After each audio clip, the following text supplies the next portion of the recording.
நேற்று அப்படி இந்த மாதிரி இருக்கட்டும் அதை நான் அழிக்கல. ரைட். அனைவருக்கும் அஸ்ஸலாமு அலைக்கும் வரஹ்மத்துல்லாஹி வபரகாத்துஹு. அனைவருக்கும் வணக்கம், குட் ஈவினிங். ரைட். இன்றைக்கு நாங்கள் பார்க்க போகிற வந்துட்டு நேற்றையதிலிருந்தே பார்ப்போம். சரியா, காரியதரிசிகள் என்ற விஷயத்துலேருந்து பார்ப்போம். இந்த நேற்று சரியான கிளியர் இல்லாம போயிட்டு. ரைட். இப்போ வந்துக்கிட்டு டொனமூர் அரசியல் அமைப்பில் காரியதரிசி என்று சொல்கிற விஷயம் வந்துட்டு இன்றைக்கு கிட்டத்தட்ட 15 நிமிஷத்துக்கு யாருமே வரல. 2 பேர் தான் இருக்கீங்கண்ணே. சரி, ஓகே, பிரச்சனை இல்லை. வாராக்கள் தானே முக்கியத்துவம். நம்ம என்ன செய்யலாம். ரைட். அப்ப காரியதரிசி என்ற விஷயத்துல வந்துட்டு இங்க டொனமுல்ல வந்துட்டு அஹ், ஒரு முக்கியத்துவமான ஒரு பகுதியாக இந்த காரியதரிசி என்ற விஷயம் இதுல இருந்துச்சு. இதுல பார்க்கலாம், நாங்க டொனமுறை பொறுத்தளவில் வந்துக்கிட்டு அஹ், அரசாங்க சபையை எடுத்துக்கிட்டோம்னா இதுல அஹ், முக்கியமான சில விடயங்கள் இதுல கொண்டு வரப்பட்டதுல இந்த நாங்க பார்க்குற காரியதர்சி, அதே போல அந்த தேசாதிபதி, தேசாதிபதி அங்க தலைவராக இருந்தவர் தான். காரியதர்சி என்ற விஷயம் முக்கியத்துவம் வந்தது. அதே போல சர்வசன வாக்குரிமை என்ற விஷயம். அதே போல இதுல வந்துட்டு இன்னும் முக்கியத்துவமான விடயங்கள் சொல்லக்குள்ள இந்த நிர்வாகக்குழு முறை என்ற விஷயம், அதே போல அமைச்சரவை முறை, இதெல்லாம் வந்துட்டு இதுல முக்கியத்துவமா கொண்டு வரப்பட. அப்ப இதுல இந்த காரியதரிசி வந்துட்டு முக்கியத்துவமா கொண்டு வரப்பட்டதுல காரியதரிசி என்ற என்ன, அவங்களோட செயற்பாடு என்னன்றதுதான் இதுல முக்கியத்துவமா சொல்லப்படுது. அப்ப இதுல காரியதரிசிகள் வந்துட்டு 3 பேராக சொல்லப்படுது: பிரதம காரியதர்சி, சட்ட காரியதர்சி, நிதி காரியதர்சி என்று.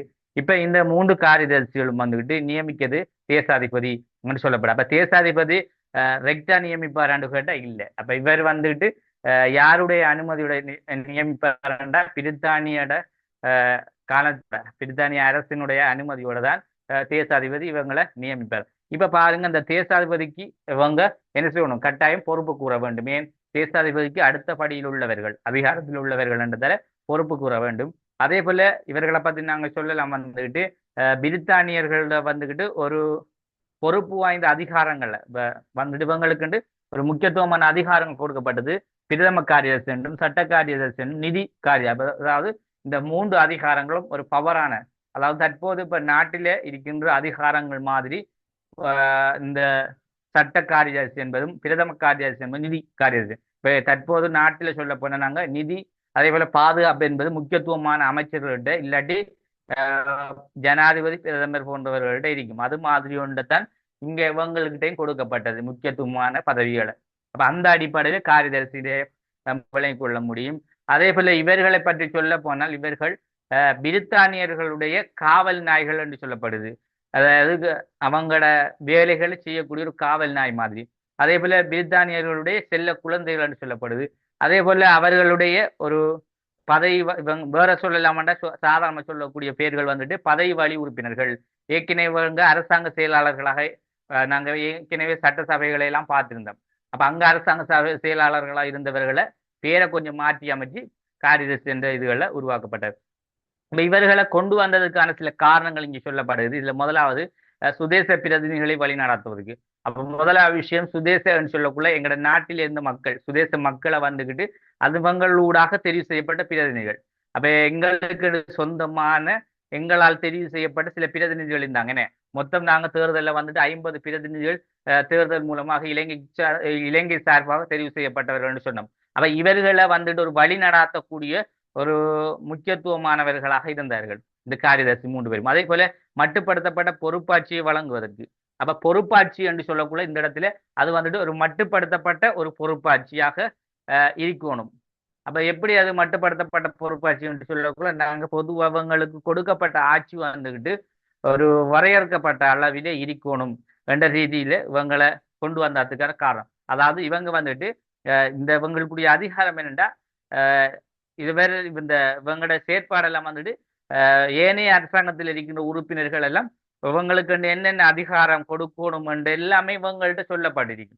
அப்ப அந்த அதிகாரத்தை எப்படி அவங்க வச்சிருக்கணும், என்ன மாதிரி செயற்படணும்டா இவங்களோட அனுமதி இல்லாம யாரும் செய்யலாது. இப்ப தேசாதிபதி கூட அதிகாரங்களை வந்துட்டு இது பண்ணினா இவங்களுக்கு பதில் சொல்லணும். அதே மாதிரி இவங்க அதிகாரத்தை இது பண்ணினா தேசாதிபதி சொல்லணும். அந்த அந்த மாதிரி ஒரு செயற்பாடு இருந்தது. அதே மாதிரி இலங்கை மந்திரி பாருங்க, தொடர்ந்தும் இலங்கை மந்திரிகள், காரியதர்சிகள் அலுவலகத்தினுடைய அனுசரணையுடைய செயல்படுவதற்கு. அப்ப இலங்கை மந்திரிமார்களும் காரியதரிசிகளும் வந்துகிட்டு அனுசரணையுடன் செயல்படுவதற்கு என்றா ஏன் நாங்க கொண்டு வரப்பட்டா, இப்ப நாங்க முதலாவது சொல்லப்படுவது வந்துட்டு மட்டுப்படுத்தப்பட்ட பொறுப்பாட்சியை வழங்கணும்டா இப்ப எங்கட நாட்டில கொண்டு வரப்பட்ட அந்த அரசாங்கத்துக்கு வந்துட்டு இந்த காரியதரிசி எல்லாம் இருந்தா எல்லாமே ஒரு லிமிட்டோட இருக்கும். அதான் முக்கியம். இப்ப அரசாங்க சபையில் இருக்கிறவர்களுக்கு நினைச்ச மாதிரி எல்லாம் இது கொடுக்கல. அப்ப இந்த அவங்களோட சார்பான இவங்களை வச்சுக்கிட்டா இவங்க கேள்வி கேட்பாங்க. அப்ப இவங்களை தாண்டி எதுவும் செய்யல. அப்படி ஒரு செயற்பாடு. அதே மாதிரி இலங்கையில மந்திரிகள் காரியதர்சிகள்ல அனுசரணை செயற்படுத்துவதற்குண்டா எங்க மிக முக்கியமான விஷயம் என்னண்டா இந்த இந்த டொனமூர் அரசாங்க சபையை பொறுத்தளவில் ரெண்டு விஷயங்கள் இதுல பிரசித்தியா இருந்தது. நீங்க பார்த்துருப்பீங்க. இந்த நிர்வாக குழு என்ற சொல்ற விஷயம். இப்ப இந்த நிர்வாக குழு வந்துகிட்டு நிர்வாக நடவடிக்கையை மேற்கொள்வதற்கு உருவாக்கப்பட்டது. அதனை தொடர்ந்து அதனுடன் தொடர்படுத்தி அரசாங்க சபை அல்லது அமைச்சரவை என்ற விஷயம் வந்தது. இப்ப இந்த அமைச்சரவை என்பதை இதன் ஊடாக தெளிவுபடுத்துவதற்கும் இந்த காரியதர்சி என்ற யார் என்ற தெளிவுபடுத்துவதற்கும் தான் இங்க இது கொண்டு வரப்பட்ட என்று சொல்றாங்க. சரியா? நான் பேசுறது கொஞ்சம் கிளியரா கேட்குதுன்றதை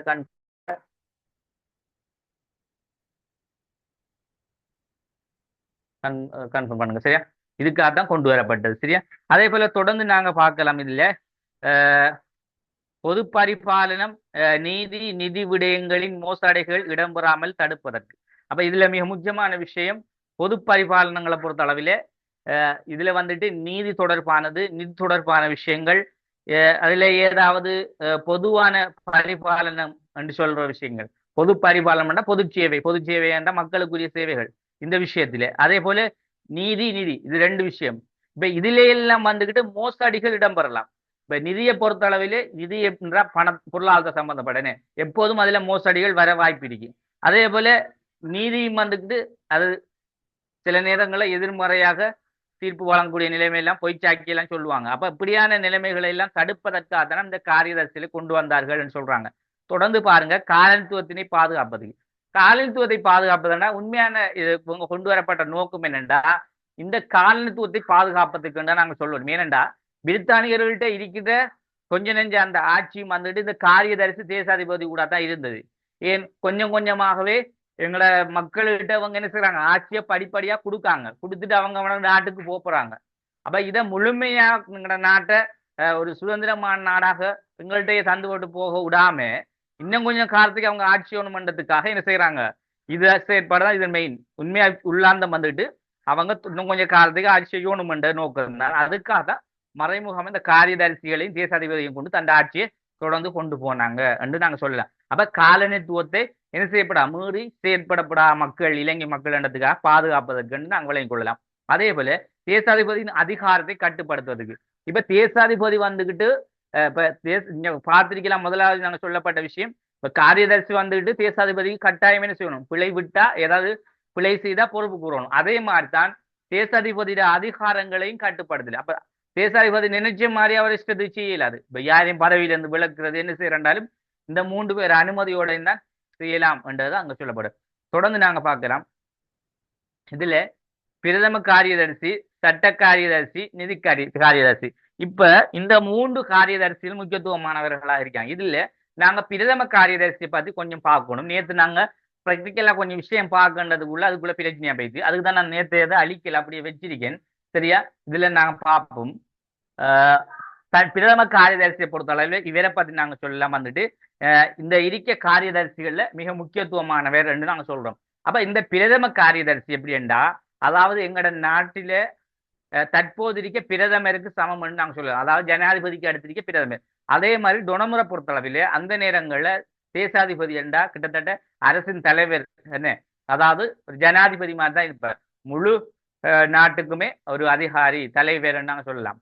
அவரே அதுக்கு அடுத்த பதவி வந்துகிட்டு அவருடைய ஒரு விடுபாடுகின்ற செயற்பாடுகள் அல்லது அவருக்கு ஒரு உதவியான ஒரு ஜனாதிபதி நாங்க சொல்லுவோமே, உதவி ஜனாதிபதி அல்லது ஒரு பிரதமர் என்றா உதவி பிரதமர் என்று சொல்லுவோமே, அந்த மாதிரி ஒரு பதவி தான் இவருக்கு கொடுக்கப்பட்டது. அதாவது ஜனாதிபதி இல்லாத இடத்தில் அல்லது பதவி ராஜினாமா செய்யும் போது அல்லது வேறு பயணங்கள் எங்கேயாவது வெளிநாடுகளுக்கு மேற்கொள்ளும் போது அந்த இடத்துக்கு இந்த பிரதம காரியதர்சி 2வது உப தலைவராக உபதேசாதிபதியாக கடமையாற்றுவார். அந்த அளவுக்கு பவர் கொடுக்கப்பட்டது. அப்ப பிரதம காரியதர்சின்னா பிரதானமான நிர்வாகம் முழு பொறுப்பும் இவர்கிட்ட இருக்கும். அப்ப இவர மிக முக்கியமான ஒரு விஷயம் நிர்வாகம் என்று சொல்லக்கூடிய விஷயம் பிரதம காரியதர்சி தான் இருந்தது.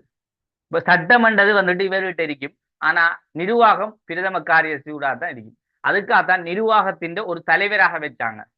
இப்ப நிர்வாகத்தின் தலைவர் எப்படி நாங்க பார்க்கலாம், நாங்க அமைச்சரவையை பார்த்தோம். அமைச்சரவை என்பது நிர்வாக குழுட ஒரு அடுத்த படி, நிர்வாக சபையில அடுத்த படி என்ன, நிர்வாக குழுவில் இருக்க அந்த 7 பேரும் தெரிவு செய்யப்பட்டு, அந்த 7 பேர் எப்படி தெரிவு செய்யப்படாங்க, நாங்க ஏற்று பார்த்தோமே, அந்த குழு ஒவ்வொரு குழுவுக்கும் ஒவ்வொரு பதவிகள் கொடுக்கப்படும். அந்த பதவிகள் என்ன செய்யறாங்க, ஒரு 6க்கும் 9க்கும் குறையாம ஒரு குழுவாக அவங்களை நியமிச்சு, அந்த குழுவில் இருந்து ஒரு ஆளை அவங்க ஒரு ரகசிய வாக்கெடுப்பு கொண்டு செஞ்சு அதுல ஒரு பேரை தலைவரை நியமிப்பாங்க. அப்ப 7 குழுவும் 7 தலைவரை நியமிக்கும். 7 பதவிகளுக்கு 7 தலைவரை நியமிக்கும். அந்த 7 தலைவர்களும் தான் அமைச்சர்களாக பிறகு நியமிக்கப்படுவாங்க. அந்த 7 அமைச்சர்கள், அந்த 7 பேர் சொல்லப்பட்ட அந்த தலைவர்களும் 7 பதவிகளுக்கு அமைச்சர்களாக நியமிக்கப்பட்டதுடன் அவங்களோட இந்த 3 பேரும் சேருவாங்க. பிரதம காரியதர்சி, சட்ட காரியதர்சி, நிதி காரியதர்சி. இந்த 3 பேரும் சேர்ந்த எத்தனை பேர்? மொத்தம் 10 பேர். இந்த 10 பேரும் சேர்ந்துதான் அமைச்சரவை உறுப்பினர்கள், அமைச்சரவை அங்கத்தவர்கள் சொல்றேன். இப்ப இந்த 10 பேரை வச்சுக்கிட்டா, இப்ப இந்த 10 பேர்ல ஒரு ஆள தான் என்ன செய்யணும், தலைவரை கொண்டு வரணும். அப்ப அந்த தலைவர் யாருண்டா, இந்த பிரதம காரியதர்சி தான் தலைவர். அப்ப இவர் வந்துட்டு நிர்வாகத்தின் தலைவர் என்று நாங்க சொல்லலாம். இப்ப அமைச்சரவை என்னக்குள்ள அது நிர்வாகம் தானே, நிர்வாக சபை. அப்ப இந்த நிர்வாகத்துக்கு மிகப்பெரிய அதிகாரி இந்த பிரதம காரியதர்சி. அப்ப இவர் கூட தான் நிர்வாக விடயங்கள் அனைத்துமே செயற்படுத்தப்படும். அப்ப இந்த விஷயத்தை நாங்க பூரணமா வழங்கிக்கொள்ளும். அப்ப இதுல அவரை பத்தி நிறைய விஷயங்கள் சொல்லப்படுது. ஏனைய 2 காரியதர்சியை விடவும் அதிகாரம் பொறுப்பும் கொண்டவர், உண்மையாவே நாங்க ஏற்றுக்கொள்ளலாம். அதே போல தேசாதிபதிக்கு அடுத்தபடியான அதிகாரம் உடையவர், தேசாதிபதிக்கு அடுத்தபடியான அதிகாரம்.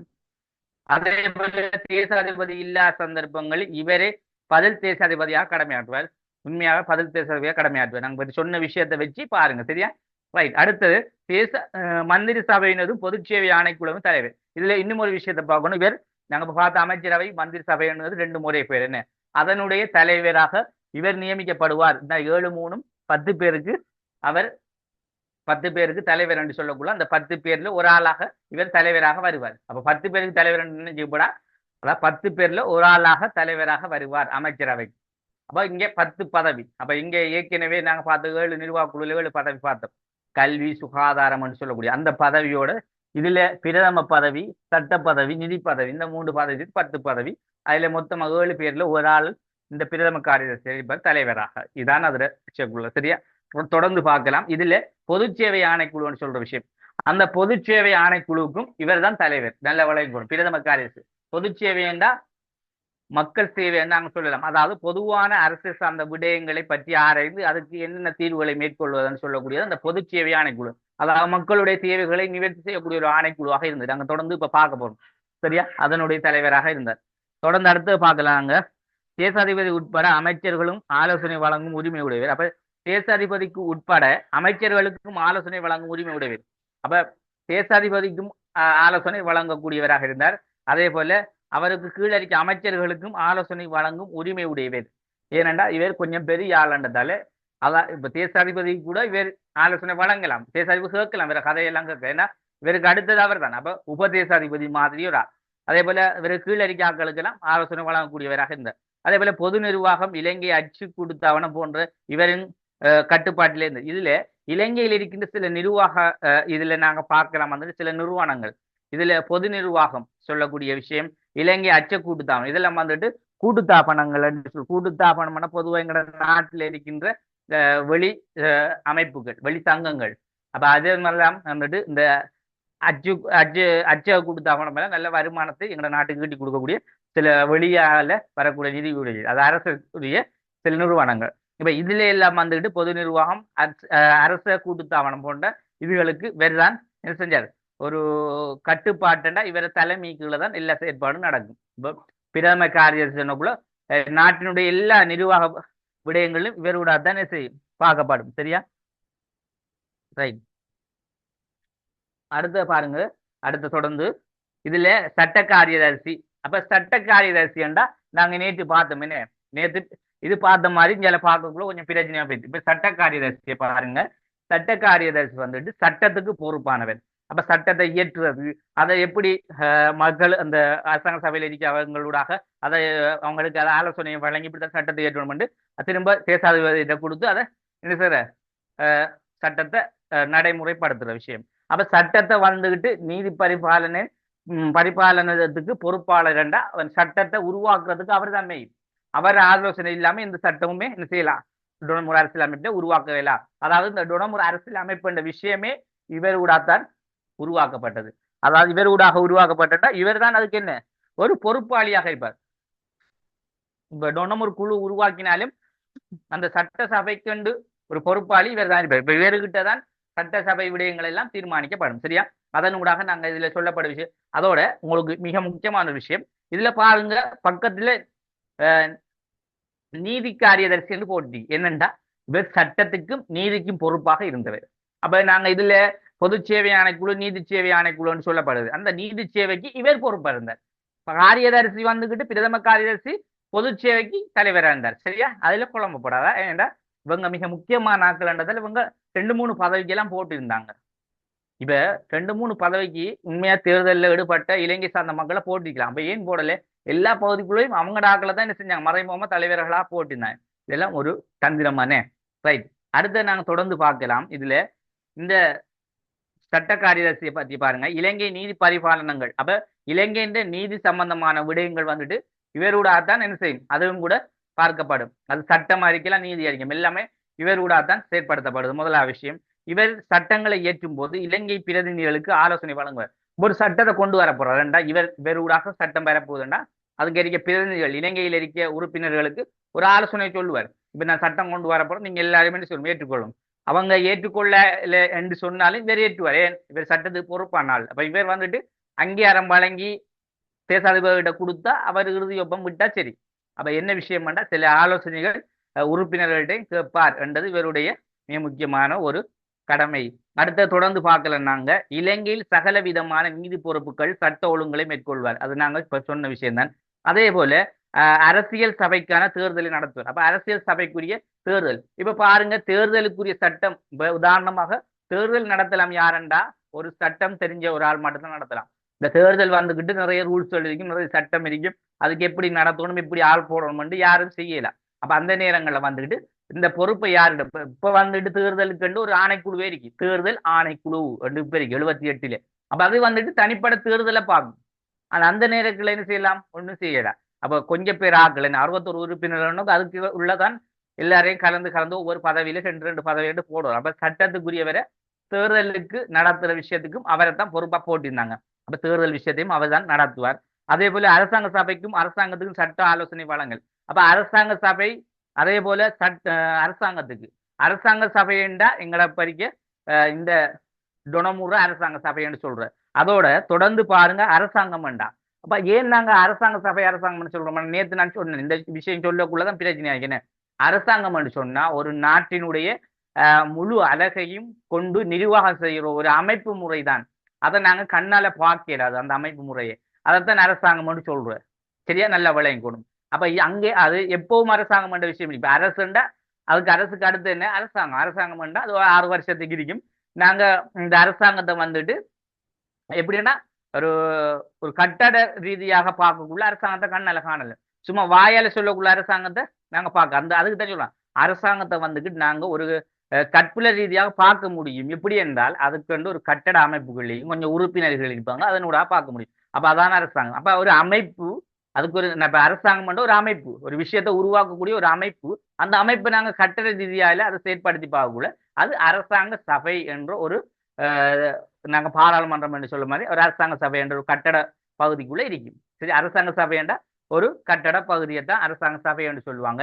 இல்லாட்டி முதல் வந்துட்டு இதை சொல்லப்பட்டது எப்படி இதுல எல்லாம் சட்டசபை கழகம் என்று சொல்லப்படும். கழகம் என்றாலும் அதான். அதே மாதிரி அரசாங்க சபை கழகம் என்றாலும் அதான் சொல்ல அரசாங்க கழகம் என்று சொல்லலாம். இதே வேற வேற பேர்களில் சொல்லலாம், ஆனா எல்லாமே ஒரே பேர் தான். அப்ப அரசாங்க சபை என்றால் கட்டட அமைப்பில் இருக்குது, அதாவது பாராளுமன்றம் மாதிரி. அரசாங்கம் என்றால் ஒரு அமைப்பு உண்டு, மொத்தமா எல்லாரும் சேர்ந்து இயங்குற ஒரு வடிவம். சரியா? ரைட். இந்த அடிப்படையில ரெண்டு விஷயத்துக்கும் ஒரு ஆலோசனை வழங்கக்கூடிய ஒரு ஆளாக இருந்தார். அதே போல சட்டங்களை வரையுது. அப்ப சட்டங்களை உருவாக்குறது இந்த சட்ட காரியதர்சி. இப்ப நிதி காரியதரிசியை பாத்தீங்கன்னா நிதி ஏண்டா முழுக்க எங்க நாட்டினுடைய முழு பட்ஜெட் தீர்மானங்கள் எல்லாத்தையும் பார்க்க நிதி. இதுல நாங்க பார்க்கலாம் இவர் இலங்கை நிதி அலுவலகத்துக்கு பொறுப்பாளர். அப்ப இலங்கையின் மிக முக்கியமான நிதி அலுவல்கள், அதாவது எங்கட நாட்டில பட்ஜெட் என்பது வந்துட்டு வருடாந்த பட்ஜெட் இருக்கு. அதாவது அரசாங்க சபையினுடைய மொத்த பட்ஜெட், அதாவது கிட்டத்தட்ட 61 உறுப்பினர்கள் இருக்காங்க. அந்த 61 உறுப்பினர்களை கொண்டு தயாரிக்கப்படுன மொத்த பட்ஜெட்னு சொல்லுவாங்க. இப்ப தனிப்பட ஒவ்வொரு நிர்வாக குழு கொண்டு பிரிக்கப்பட்டு பதவிகள் கொடுக்கப்பட்ட பதவி ரீதியான பட்ஜெட்டும் இருக்கு.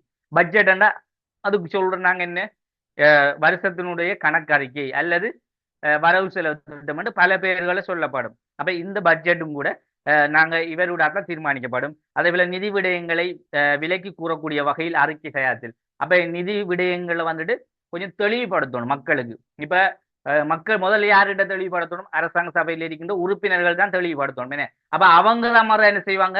அவங்களோட பிரதேச மக்களுக்கு போய் போய் சொல்லுவாங்க. அப்ப அந்நேரம் வந்துகிட்டு வாகனங்கள் வந்துட்டு நாங்க இப்ப பாக்குற மாதிரி வாகனங்கள் இருக்குமா? இல்ல. அந்நேரம் வந்துட்டு இந்த வெள்ளக்காரன்கள் பழைய அந்த கார்கள் எல்லாம் இருந்தது. இந்த சில டைம் இப்ப என்ன சொல்ற காலப்பகுதியில எல்லாம் வந்துட்டு கார்கள் பழைய கார்கள் இருக்கு, அதனூடாக போகலாம். ஆனா தற்போது வந்துகிட்டு எல்லாம் இலகுவாக இருக்கிறேன். அந்நேரம் அது கடினமாகவும் இருக்கலாம் பிரதேசங்களுக்கு போறது, ரோட்டுகள் இல்லாம இருக்க சரியான இது அமைப்புகள் இருக்க. அப்ப என்னண்டா அந்த விஷயத்த வந்துகிட்டு நாங்க இப்ப லைவா வந்துட்டு டிவியில வந்துட்டு பாக்குற மாதிரி மக்கள் எங்க நாட்டினுடைய ஆண்டறிக்கையை கணக்கறிக்கையை பார்ப்பாங்களா? இல்லை. அப்ப அவங்களுக்கு தெளிவுபடுத்தணும், தெரியப்படுத்தணும். அவங்க உண்டு கூடி ஒரு முடிவு ஒன்று எடுத்து ஒரு மசோதாண்டை செஞ்சு மசோதாண்டை எடுத்து முடிவு ஒன்று என்ன செய்வா செஞ்சு அதுல கிடைக்க தீர்மானத்தை தான் அதான் மசோதாண்டா தான் நமக்கு மசூராண்டு வருது. மசூராண்டா அது அரபுல சொல்றது. பொதுவா மசூரா இந்த மசோதாண்டு சொன்னா அதுவும் ஒரு விடயத்துக்காக முடிவெடுக்கிறத மசோதாண்டு சொல்றேன். நான் ஏற்கனவே சொன்னேன். அப்ப இந்த விஷயத்தை என்ன செய்வாங்கண்டா அந்த முடிவை வந்துகிட்டு மக்களிடம் கொண்டு எத்தி வைப்பாங்க. இது வந்துட்டு ஒவ்வொரு நிதி காரியதர்சியின் பொறுப்பாக இருந்தது. அப்ப அவர் நிதி விடயங்களை விலக்கி கூறும் வகையில அறிக்கையை தயாரிப்பார். அதே போல அரசாங்கத்தின் வரவு செலவு திட்டம் அடங்கிய வரலாற்று அறிக்கையை தயாரிப்பார். அப்ப நிதி தொடர்பான ஒரு வரலாற்று அறிக்கை அது பொதுவான நிதி விடயங்கள் சம்பந்தமாக இப்ப இன்றைக்கு என்னென்ன நடந்திருக்கு நாளாந்தம் நடக்க விஷயத்தை தான் அது. சரியா? இப்ப பொதுவா வந்துட்டு வரவு செலவு திட்டம் அடங்கிய வரலாற்று அறிக்கைண்டா ஒரு ஆண்டுக்கு நடக்கக்கூடியது, ஒரு 2 வருஷத்துக்கு நடக்கக்கூடியது, எங்களோட வரவு எப்படி செலவு எப்படின்னு சொல்றதுதான் அந்த ஆண்டு அதுக்குள்ள வரும். அப்ப அந்த அடிப்படையில் அதை நாங்கள் விளங்கிக் கொள்ளையிலும். அதே போல தொடர்ந்து பார்க்கலாம். அரசியல் சபைக்கான தேர்தல் நடாத்துதல். இப்ப அரசியல் சபைக்கான தேர்தலை நடாத்துறது சாரி யார் அங்க போய்தானே அரசாங்க திணைக்களத்து வரவு செலுத்திடம் பார்த்துட்டோம். வெளிநாட்டின் நாணய கொள்கை. இப்ப பாருங்க வெளிநாட்டின் நாணய கொள்கை என்று சொல்லப்படு. இப்ப வெளிநாட்டு நாணய கொள்கைகள்டா அங்க வந்துட்டு பணப்புழக்கங்கள் எங்கட நாட்டில இந்த ஆங்கிலேயர் காலத்துல இருந்தது. என்ன இப்ப வங்கி முறையெல்லாம் இருந்தது. இப்ப வெளிநாட்டு நாணய கொள்கைண்டா இப்ப எங்கட நாட்டில இருக்கின்ற இந்த நாணயத்துக்கு வெளிநாட்டு நாணயத்துக்கும் அந்த டொலர் என்று சொல்லுவோம் நாங்க அந்த விஷயத்தை அப்பவே உருவாக்குறாங்க, படிப்படியாக வந்தது. அப்ப அந்நேரம் வந்துட்டு நாணய மாற்று வீதம்னு சொல்றோம். நாணய கொள்கையோட நாணய மாற்று வீதம் இப்ப கரன்சி ஒன்று சொல்லுவாங்கன்னு. இப்ப இங்க வந்துட்டு ஒரு பொருளை எங்கட பெருமதிக்கு வாங்கக்குள்ள வேற நாட்டை வாங்கக்குள்ள விற்கக்குள்ள ஒரு ரூபா கூட சொல்லுவாங்க, கரன்சி சொல்லுவாங்க. இப்படியான விஷயத்துக்கு இவர் நிதி சம்பந்தமான வெளிநாட்டு நாணய பொறுமதிகளுக்கு எல்லாம் இவர் பொறுப்பா இருப்பார். இப்ப வெளிநாட்டவர்கள் அதிகமாக இருந்தார்கள் எங்கட நாட்டுல. அப்ப அவங்க வந்துட்டு எங்கட நாட்டு பணத்தை செலவழிக்கணும்டா இது என்ன சொல்லணும், அவங்கட நாட்டு காசை கொண்டு வந்து வங்கி ஊடாக மாத்தித்தான் இங்கே செலவழிக்கணும். என்ன அப்படி அந்த நாணய கொள்கை அந்த இது இருக்கலாம் இவர் தான் பொறுப்பாக இருந்ததை நாங்க பார்க்க முடியும். அப்ப இந்த அடிப்படையில் நாங்க இந்த காரியதர்சிகள் என்ன என்றதை நாங்க பூரணமா விளங்கிக் கொள்ளலாம். சரியா? ரைட். அப்ப தொடர்ந்து அது கீழே இருக்க சின்ன சின்ன 2-3 பாயிண்ட்ஸ் இருக்கு, அதையும் கொஞ்சம் பார்த்துட்டு நாங்க தேச அதிபதி வேண்டாம் பார்ப்போம். இப்ப பாருங்க டொனமூர் அரசாங்க முறையில் அரசு அதிகாரிகள் செயற்பட்ட விதத்தை பார்க்கும்போது ஆரம்பத்தில் 1941 வரை அவர்கள் அரசியலமைப்பின் மூலம் எதிர்பார்க்கப்பட்டது போன்று ஆலோசகர்களாக செயற்படவில்லை என தெரிய வந்தது. இப்ப 1941 வரைக்கும் இந்த டொனமுர் அரசாங்க முறையிலே அரசு அதிகாரிகள் அவங்க எப்படி செயற்பட்டாங்கன்றத நாங்க பூரணமா பார்க்கின்ற போது உண்மையாவே அவங்க சரியான முறைக்கு 1941 வரைக்கும் செயற்படல. உண்மையா சொல்ல போன ஏனென்றா அவங்களோட செயற்பாடு வந்துகிட்டு 1941 வரைக்கும் இந்த நாங்க பொதுவா எப்படி பார்க்கணும்டா அதாவது ஆலோசனைகளாக செயற்படலைன்னா மக்களுக்குரிய ஒரு செயற்பாடு ஆலோசனைகள் செய்வது இது எப்படி செயற்பட இல்லை. அதாவது விரண்டவாதிகளாக இப்ப மக்கள் ஏதாவது ஒரு கருத்தை மக்கள் தொடர்பான பிரதிநிதிகள் ஏதாவது கருத்து கொண்டு வந்தா அதுக்கு எதிர்த்து நிற்கிறது. இப்படியான செயற்பாடுல 1941 வரைக்கும் இந்த செயற்பாடு இருந்தது. அப்ப ஏன் நாங்க இந்த டொனமூர் தொடர்ந்து சரியா பேணுப்படலை? இல்லாட்டி இந்த டொனமூர் அரசியல் தொடர்ந்து இருக்கலாம் தானே? காரணம் என்னன்னா இவங்களோட குறை நிறைகள் இந்த சோல்பெரி என்றது உருவாக்கப்படும். அப்ப இதை நாங்க ஒரு குறைபாடா பார்க்கலாம். அதே போல அவர்கள் உண்மையிலே ஏகாப்திய அரசாங்கத்தின் நலனுக்காக பாதுகாக்கும் காவல் நாய்களாக சேர்ப்பார். இதான் உண்மையான விஷயம். அவங்களோட உண்மையான நோக்கம் என்னென்னா இந்த ஏகாப்தியம் சொல்லக்கூடிய பிரித்தானிய அரசுக்காக காவல் நாய்களாக அவங்களுடைய கைக்குழந்தைகளாக அதாவது செல்ல பிள்ளைகளாக செயற்பட்டார்கள். அவங்க என்ன சொன்னாலும் கேட்டுக்கிறது, அவ்வளவுதான். அவங்க வெய்யண்ட வைப்பாங்க, வெய்யாந்த வைக்க மாட்டாங்க. அப்படியான ஒரு ஆக அப்ப அவங்க ஒரு அரசியல் அமைப்பிலே பெரிய தலைவர் என்றா மக்களுக்கு தான் ஆட்சியை வந்த மக்களுக்கு ஏற்ற மாதிரி மறைமுகமா அவங்களோட செயற்பாடுகள் இவ்வாறு தான் இருந்த. அதே போல டொனமுர் குழுவினர் எதிர்பார்த்ததை போன்று ஆலோசனை பணிகளை யாப்பின் காவல் நாய்களாக நிறைவேற்றவில்லை. இன்னும் ஒரு விஷயத்தையும் பாருங்க, இவங்க தொடர்ந்து சொல்றாங்க பாதுகாவல் நாய்களாக செயற்பட்டது மட்டுமில்லை, டொனமுர் குழுவை எதிர்பார்த்த போன்று ஆலோசனை பணிகளை யாப்பின் காவல் நாய்களாக அவர்கள் நிறைவேற்றல. அவங்களும் பிள்ளை விட்டிருக்காங்க. எப்படி பிள்ளை விட்டாங்கன்னா, இந்த டொனமுர் குழு வந்துகிட்டு எதிர்பார்த்த என்னன்னா ஆலோசனை பணிகளை யாப்பின் காவல் நாய்களாக இவங்க செய்வாங்கண்டு. ஆனா இவங்க ஆலோசனை பணிகளை யாப்பின் காவல் நாய்களாக செய்யல. அப்ப இதுலயும் வந்துகிட்டு இவங்க ஒரு குலப்படிகாரர்களாக தான் இந்த காரியதர்சி செயற்பாடு இருந்தது. அப்ப டொனமுர் அரசியல் அமைப்பில் இருக்கின்ற அந்த ஆளுநர்கள், அதாவது இதில் இருக்கின்ற தேசாதிபதிகள் எல்லாம் வந்துட்டு திருத்திப்படுற மாதிரி இவங்க நடக்கல. இவங்க மட்டும் இல்லை, இந்த தேசாதிபதியும் கூட அவரு சரியா நடக்கல. யாருமே இதுல பிரித்தானியருக்கு சார்பான எவருமே இலங்கை மக்களுக்கு வந்து எதுவுமே செய்யவில்லை. அவர்களுக்கு சார்பாக இருந்தார்கள். அதை நாங்க இந்த காரிதர்சி என்ற விஷயத்துல இருந்து விளங்கினோம்டா. சரி, இப்ப இதுல நாங்க பார்க்க போறது தேசாதிபதி என்று சொல்லக்கூடிய விஷயம். இப்ப தேசாதிபதி என்ற விஷயத்தை கொண்டு வந்தாங்க என்னத்துக்கு? தேசாதிபதி என்ற யாரு? தலைவர்னு. பொதுவா தேசாதிபதி என்ற அரசாங்க சபைக்கு தலைவரா கொண்டு வந்தாங்க.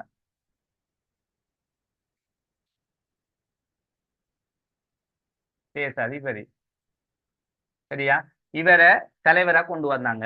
இப்ப டொனமுர் அரசியல் அமைப்பில இவரை கொண்டு வந்து இவர் வந்துட்டு இவருக்கு எப்படி அந்த அந்தஸ்து வந்துட்டு குடியேற்ற நாட்டு அந்தஸ்து இருந்ததுன்னு சொல்றாங்க. பிரித்தானிய குடியேற்ற நாட்டு அந்தஸ்துண்டா பிரித்தானியா வந்துட்டு என்ன செய்யுதுண்டா இவரை கொண்டு வந்து இவருக்கு என்ன செய்யற தேசாதிபதி அவரை கொண்டு வந்து இவருக்கு சில பதவிகளை கொடுத்து நாங்க பார்க்கக்குள்ள, அதாவது இலங்கை மக்களுக்கு வந்துட்டு இவர் ஒரு தலைவன் மாதிரி உங்களுக்கு நான் எல்லாம் செய்வேன் என்ற ரீதியெல்லாம் இருப்பார். ஆனா மறைமுகமான எல்லா விஷயங்களும் ஒரு நாட்டுக்கு இன்றைக்கு என்ன செய்யணும், நாளைக்கு என்ன செய்யணும், நாளை அன்றைக்கு ஒரு நாட்டுக்குரிய சட்டத்தை என்ன செய்யணும், மக்களுக்கு என்ன செய்யணும்னா எல்லாம் அங்கிருந்தா தகவல் வரும். அப்ப அந்த தகவலின் அடிப்படையில இவருடைய செயற்பாடு இருந்தது.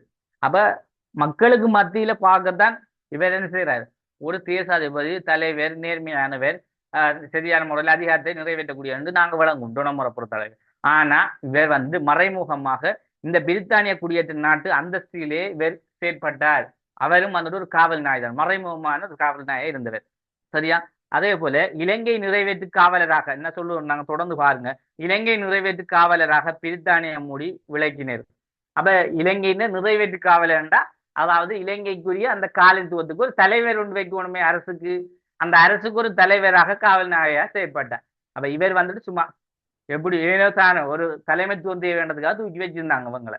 அப்படியான செயற்பாடு. அப்போ மக்களுக்கு சரியான ஒரு நேர்மையான செயற்படக்கூடிய தலைவராக எவருமே நாங்க 1947 வரைக்கும் எவரையும் நாங்க பார்க்க இயலாது. அப்ப எங்களோட நாட்டுக்கு தலைவர்கள், எங்களோட நாட்டு மக்களுடைய நலனுக்காக எப்ப சரியான தலைவர்கள் எங்களோட நாட்டில இருந்து வந்தார்களோ அது வரைக்கும் இவங்க அவங்களுக்குரிய செயற்பாடு தான் கொண்டிருந்தாங்க. ரைட், தொடர்ந்து நாங்க பார்க்கலாம்.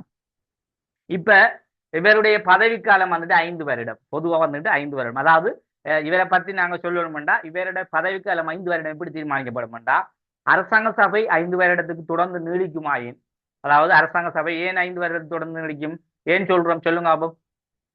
இப்ப அரசாங்க சபை 5 வருடத்துக்கு நீடிக்கும் என்று நாங்க எப்படி சொல்றோம் பொதுவா?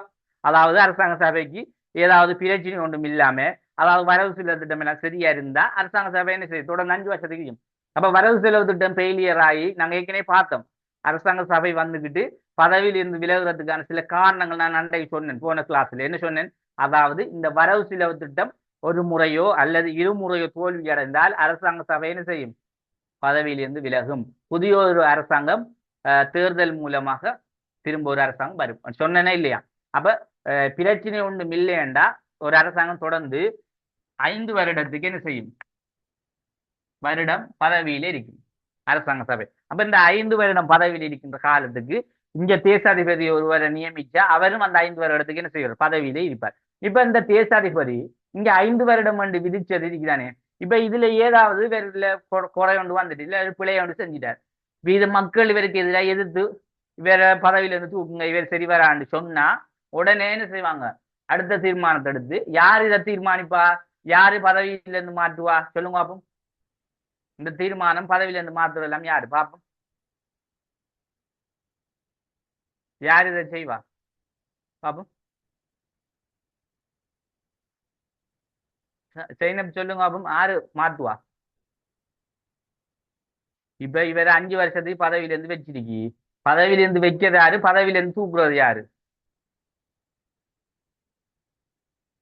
பாப்போம்.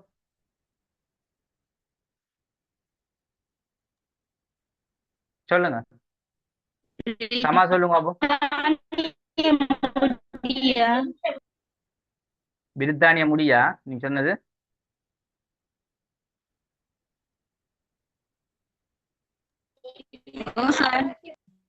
ரைட். இப்ப அவ சொன்ன மாதிரி தான், அதாவது இந்த பிரித்தானிய முடி, இந்த பிரித்தானிய முடியாண்டா பிரித்தானிய கவர்மெண்ட்லேக்கு அங்க இருக்க இளவரசர் அவர் தான் என்ன செய்வார், இங்க சொல்லுவார். இப்ப இங்க இந்த வருஷம் வந்துகிட்டு 5 வருஷத்துக்கு இவர் தான் இருக்கணும்டா அவர் தான் இருக்கலாம். ஏதாவது பிரச்சனை கொண்டு வந்துட்டு ஒரு பிணக்கு கொண்டு வந்துட்டுண்டா அப்ப பதவியில இருந்து வேற ஒரு ஆளை அவங்க தான் நியமிப்பாங்க. அப்ப அவங்களோட விசுவாசத்தை தான் இவங்க இருப்பாங்க. சரியா? அப்ப அதுல நாங்க சரியா இருக்கணும். அப்ப டொனமுல்ல வந்துட்டு 5 வருடம் தேசாதிபதி பதவிக்காலம். ஆனால் பிரித்தானிய முடி விரும்பும் வரைக்கும் அவர் இருக்கலாம். இல்லாவிட்டால் அவர்கள் மாற்றி அமைக்கக்கூடிய உரிமையும் பிரித்தானியர்களுக்கு இருக்கு. அந்த அடிப்படையில் தேசாதிபதியினுடைய செயற்பாடு இருக்குமானதை நாங்க விளங்கினோம்டா சரி. அப்ப இங்க இருக்கிறத கொஞ்சம் பாருங்க. டொனமுர் அரசியலமைப்பு திட்டங்கள் இலங்கை பிரித்தானிய குடியேற்ற நாட்டு அந்தஸ்திலே இருந்தது. இவர் குடியேற்ற நாட்டு அந்தஸ்திலே இருந்தவர். அடுத்தது இலங்கையின் நிறைவேற்று காவலராக பிரித்தானிய முடிக்கு விளங்கினவர். அதாவது பிரித்தானியக்கு அதாவது இலங்கையின் நிறைவேற்ற, அப்ப இலங்கையின் எல்லா அதிகாரம், இப்ப நாங்க நிறைவேற்று அதிகாரம் கொண்ட ஜனாதிபதி என்று சொல்றோமே, இப்ப தற்போது நாங்க சொல்ற நிறைவேற்று அதிகாரம் கொண்ட ஜனாதிபதி, அது மாதிரி இவரும் நிறைவேற்று அதிகாரம் கொண்ட தேசாதிபதி என்ற மாதிரி இருந்தார், ஒரு காவல் நாயாக. தொடர்ந்து நாங்க பார்க்கலாம். பிரித்தானிய முடியின் சார்பாக இலங்கை நிர்வாக விடயங்களை மேற்பார்வை செய்வதற்காக நியமிக்கப்பட்டவரே தேசாதிபர். அப்ப இலங்கையின் நிர்வாக விடயங்களை எல்லாத்தையும் சரியா செய்யறாங்களா, என்ன மாதிரி சரியா நடக்குதா என்று ஒரு கண்காணிப்பு, ஒரு சூப்பர்வைசர் சொல்லுவோம் நாங்க, அது மாதிரிதான் இவர் இருந்தார். இப்ப இது எல்லாமே என்ன செய்யறாரு, கண்காணிச்சு எல்லாம் செஞ்சு இதுல என்ன நடக்குதுன்றதை பார்த்து ஏதாவது பிள்ளைகள் இருந்தா அங்க தகவலை கொடுக்குது பிரித்தானியா முடிக்கு. அப்ப அவங்க அதுக்கு அடுத்த தீர்மானத்தை கொடுப்பாங்க. இப்படி ஒரு செயற்பாடுலாம் இருந்தார். அதே போல நாங்க தொடர்ந்து பார்க்கலாம். இதுல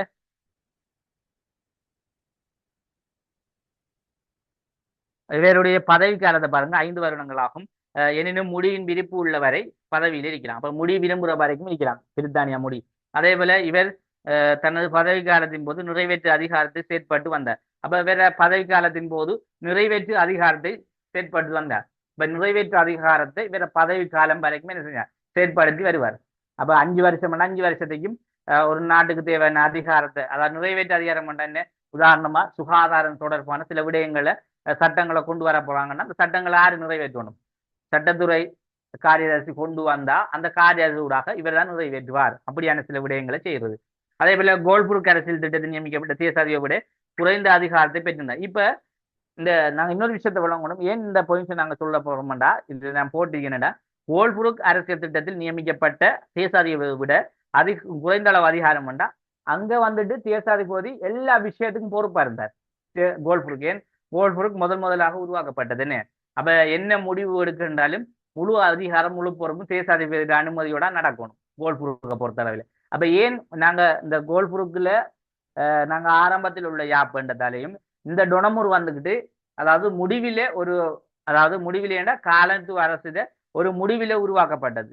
முடிவுன்னு நாங்க சொல்லலாம், இதுக்கு பிறகுதான் முடிவு வரப்போகுது சோல்பரி பிறகு. ஆனா முடிவில உருவாக்கப்பட்ட யாப்பு ஒரு பாராளுமன்ற முறையாக உருவாக்கப்பட்ட யாப்பு.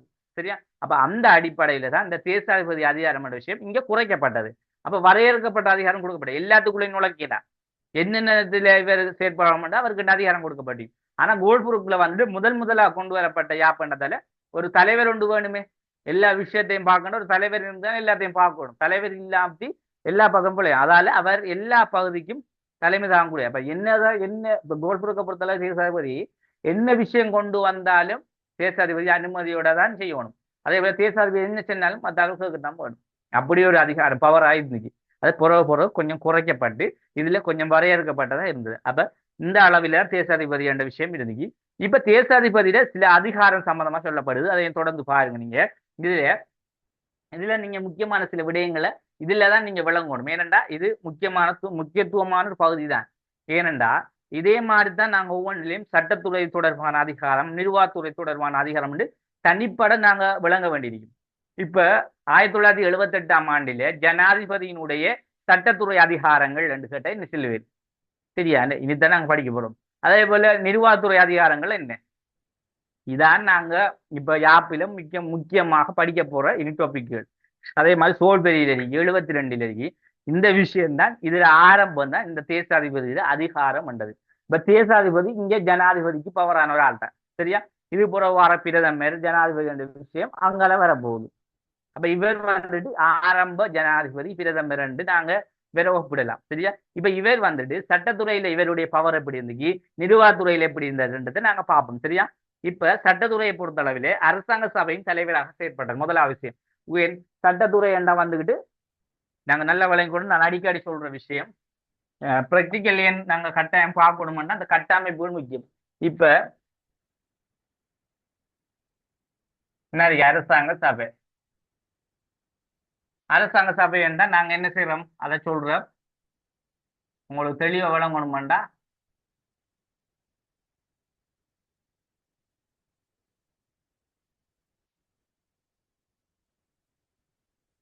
என்ன பாருங்க, தற்போதைய பாராளுமன்ற வடிவமன்றம் இருக்கு, அதாவது அரசாங்க சபை.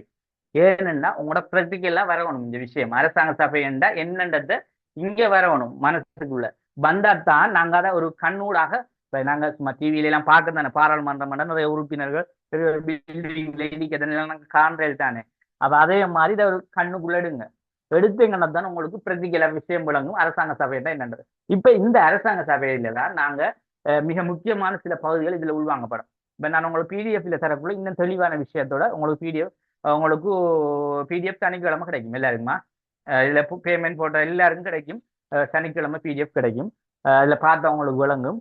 இதுல எல்லாமே ஈஸியா உங்களுக்கு விளங்கக்கூடிய முக்கியத்துவமான சில சில பகுதிகள் எடுக்கிறது போட்டீங்க நீங்க லிஸ்ட விளங்கலாம்.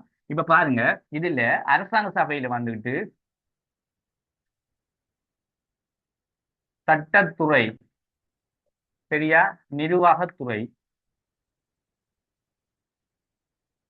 அரசாங்க சபை டொனமுறை, அதையும் தெரிஞ்சுக்கணும். வேற என்ன யா பண்ணி குழம்பிட்டு டொனமூர். அது இதுல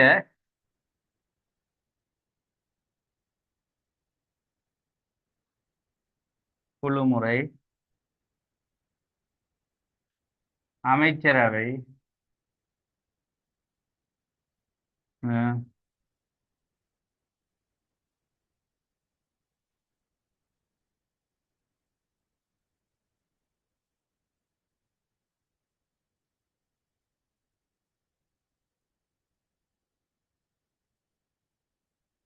ரைட். இப்ப பாருங்க பிள்ளைகள், இதுல அரசாங்க சபை டொனமுறையில சட்டத்துறை, நிர்வாகத்துறை, அஹ், நிர்வாக குழுமுறை, அமைச்சரவை, பொதுச் சேவை, நீதி சேவை அணைக்குது. சரியா? ஏன் நான் இதுல உங்களுக்கு இப்படி எழுதி காட்டுறேன்டா,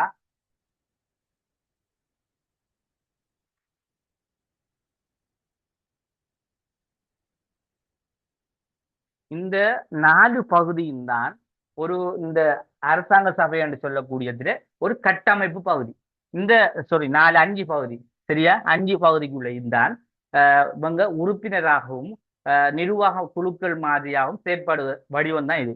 அதாவது ஒவ்வொன்றுக்குள்ளையும் வந்துகிட்டு நான் சொல்லக்கூடிய ஒவ்வொரு பகுதிக்குள்ளேயும் ஒவ்வொரு ஆட்கள் தலைவராக, ஒரு சிலர் ரெண்டு ரெண்டு விஷயத்து தலைவராக இருப்பாங்க, ஒரு சிலர் வந்துட்டு உறுப்பினர்களாக இருப்பாங்க, சில உறுப்பினர்கள் 2 இடத்தையும் இருப்பாங்க, நிர்வாக குழுவில் இருப்பாங்க, அமைச்சர், இப்படி மாறி மாறி ஒரு தொடர்பை இந்த 61 உறுப்பினர்களையும் கொண்டு இந்த சட்டத்துறை என்று ஒரு பகுதியாக அதுக்கு ஒரு கொஞ்சம் பிரிப்பாங்க, நிர்வாகத்துறை என்று சொல்லக்கூடிய அதுக்கு ஒரு பகுதியாக கொஞ்சம் பிரிப்பாங்க, இந்த நிர்வாக குழுமுறை என்று சொல்றதுக்கு ஒரு பகுதியாக கொஞ்சம் பிரிப்பாங்க, அமைச்சரவை அதே போல பொதுச் சேவை, நீதி சேவை என்ற விஷயத்துக்கு ஒரு பகுதியாக இருப்பாங்க. இதுதான் அரசாங்க சபையில விஷயம். இதுல சட்டத்துறையை பொறுத்த அளவிலே உங்களுக்கு நான் சொல்லியிருக்கேன், தேசாதிபதிக்கும் முக்கியத்துவம் இருக்கு.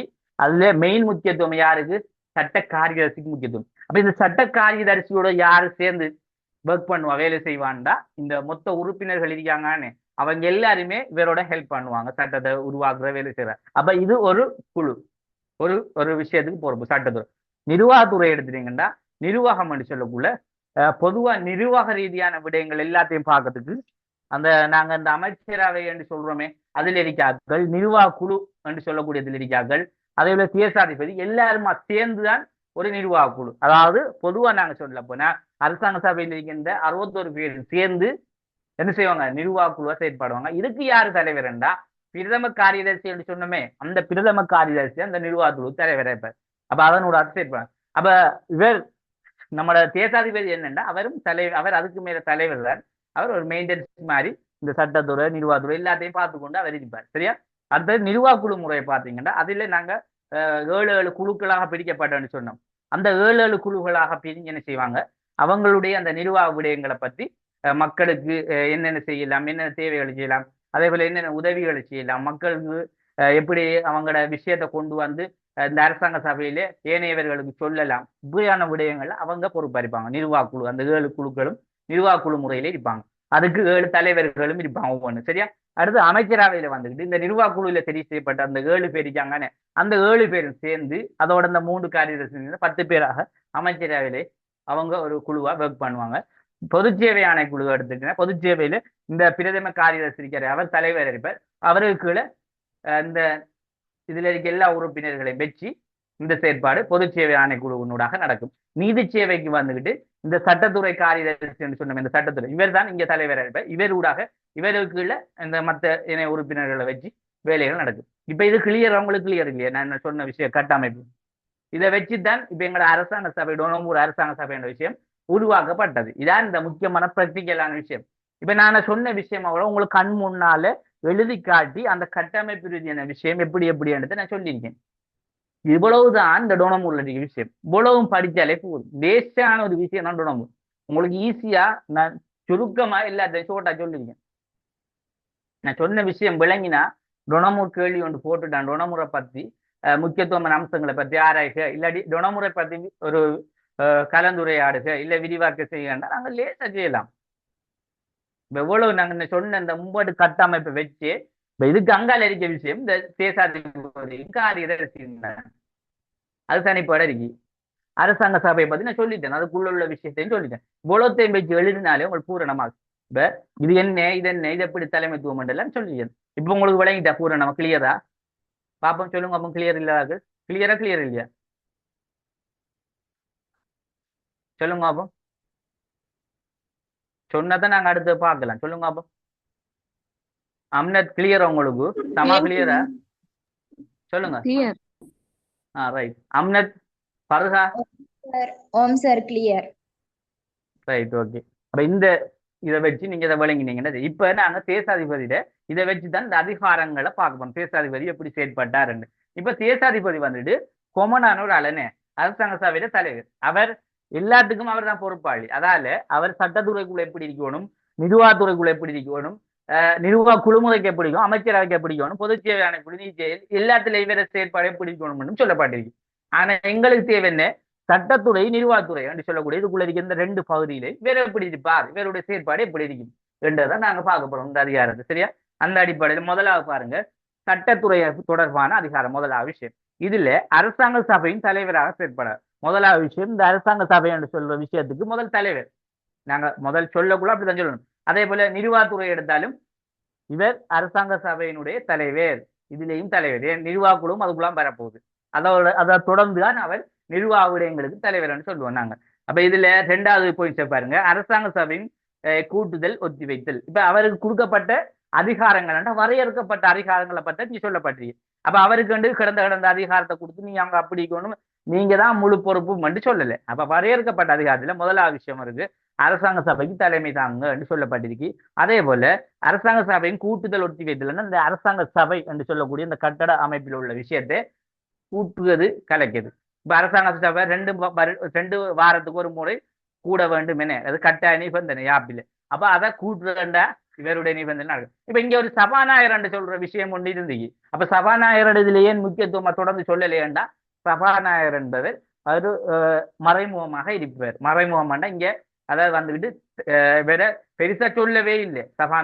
சபாநாயகர் இதுலதான் உருவாக்கப்பட்ட அவர். அந்த சபாநாயகர் எப்படியாண்டா, இந்த அரசாங்க சபைக்கு தலைவர் தேசாதிபதி, அதுக்கு அடுத்தது வந்து இந்த பிரதம காரியதர்சி, 2வது இடத்துல இருக்க பிரதம காரியதர்சி. இந்த 2 பேருக்கும் அடுத்ததுதான் இந்த சபாநாயகர். விளைந்தா அந்த மறைமுகமா இருந்து அந்த சபாநாயகர் இருந்து ஒரு ஆள் அவர் வந்துட்டு என்ன செய்வாரண்டா, இப்ப இந்த கூட்ட தொடர்களை கூட்டுவது செல்வமே. இப்ப அரசாங்க சபையை கூட்டுவது, அதே போல அரசாங்க சபையை கலைக்க விஷயம், அதே போல நாங்க இன்றைக்கு அரசாங்க சபை கூட போகிறோம்டா அதுக்கு அறிவித்தல் கொடுக்க விஷயம், அதாவது ஆர்கனைசேஷன் பண்ணுன்றதான் சபாநாயகர். இப்பவும் கூட ஆர்கனைசேஷன் என்று அவரை சொல்வார். அதாவது ஆர்கனைசேஷன் கமிட்டி தலைவர்ண்டா, அதாவது அந்த பாராளுமன்றத்துல நீங்க பார்க்கலாம், ஒரு செப் மாதிரி ஒன்றை போட்டு ஒரு ஆள் இருப்பார் உங்களுக்கு, அவர் தான் சபாநாயகர். நீங்க கண்டிருப்பேன் எல்லாம், அந்த ஒல்லாந்தர் அந்த அந்த தொப்பி மாதிரி ஒன்று போட்டுட்டு இருப்பார், அவர் தான் சபாநாயகர். அவர் தான் அந்த கூட்டத்தொடர்களை எல்லாம் நடத்துற செயற்படுத்துற விஷயத்தெல்லாம் அவருடைய செயற்பாடுலாம் நடக்கும். அப்ப அவரும் வந்துட்டு இதுல இருப்பார். ஆனா நாங்க இதுல முக்கியத்துவப்படுத்தல, இதுல தேவையில்லை, அவர் மறைமுகம் என்ற. நாங்க இதுக்கு போற இதுகளை சபாநாயகர்னு தனியா நாங்க படிக்க தெரியும். சரியா? ரைட். இப்ப பாருங்க, அடுத்த விஷயம் பாருங்க. அஹ் சட்டசபையால் உருவாக்கப்பட்ட சட்டங்களுக்கு இறுதியொப்பம் சட்டமாக்குவார். அப்ப இந்த சட்டத்துறை என்ற விஷயத்தை சொல்லுவாங்க எப்படின்னா, இதுல இந்த சட்டத்துறை இருக்கிற அந்த சட்டத்துறையால வந்துட்டு சட்டசபையால் எடுக்கப்படுகின்ற சட்டங்கள், அதாவது உருவாக்கப்படுகிற சட்டங்களுக்கு இறுதியொப்பத்தை இவர் தான் விடணும். இப்ப இவர கையொப்பம் இல்லாம சட்டத்தை இயற்ற முடியாது, கொண்டு வர இயலாது என்றதுக்கும் இவர் தான் பொறுப்பு. அதே போல சட்டசபைக்கு 8 நியமன அங்கத்தவர்கள் நியமித்தர். இதுல நீங்க பார்த்திருப்பீங்க, அரசாங்க சபையில 3 காரியதரிசி நியமன அங்கத்தவர்னு சொல்றோம். அந்த நியமன அங்கத்தவர் 8 இவர விருப்பத்தின் பேர்ல இவர் யாரை விரும்புறாரோ அவரை நியமிப்பார். சரியா? அதுல மாற்றம் இல்லை. அடுத்தது, விரும்பிய நேரம் சட்டசபைக்கு செல்லுதல், உரையாற்றில் தனது விருப்பங்களை சட்டமாக்கி தரும்படி கேட்டுக்கொள்ள. அப்ப இவருக்கு கொடுக்கப்பட்ட அடுத்த விஷயம் உண்டு. இவர் ஏதாவது சட்டம் ஒன்று கொண்டு வரப்போறாருண்டா அதை இவர் விரும்பினா என்ன செய்யலாம்? விரும்பின நேரத்துக்கு பாராளுமன்றத்துக்கு போகலாம். பாராளுமன்றம் இல்லை, விரும்பின நேரத்துக்கு இந்த சட்டசபைக்கு செல்லலாம். அதே போல இந்த சட்டசபையில உரையாற்றலாம், விருப்பம் மாதிரி சட்டங்களையும் கேட்டுக்கொள்ளலாம். விரும்பின நேரம் பண்ணோன்னா நீங்க அரசாங்க சபையை பார்க்கப்பட, நான் சொல்றது சட்டசபை. இந்த அரசாங்க சபைக்குள்ள இருக்க சட்டசபை, சட்டத்துறை தான் நான் சொல்றேன். உங்களுக்கு அதுவும் குழப்பமா இருக்குமே. சபை துறை எல்லாம் ஒன்றுதான். சரியா? குழம்பிக்கப்பட சட்டத்துறை என்று இருக்கிறதாலே குழம்பிக்கப்படா, எல்லாமே ஒரே விஷயம் தான். சரியா? அப்ப இந்த சட்டசபைக்கு இவர் விரும்பினா போய் அதிகாரம், இந்த சட்டங்களை நீங்க நிறைவேற்றுங்க, இல்லாட்டி விரும்பினா போகாம இருக்கலாம், அது அவரை விருப்பம். ஏன்னா அவருக்கு மெயின் வந்து இந்த அரசாங்க சபை தான், அரசாங்க சபைக்கு தான் அவர் தலைமை தாங்கிறவர். அப்ப சட்டத்துறைக்கும் விரும்பினா போகலாம். அடுத்த இவர் ஏதாவது சட்டம் ஒன்றை கொண்டு வரணும், நிறைவேற்றுங்கன்னு சொல்லலாம். அது அதுல எந்த மாற்றம் இல்லை.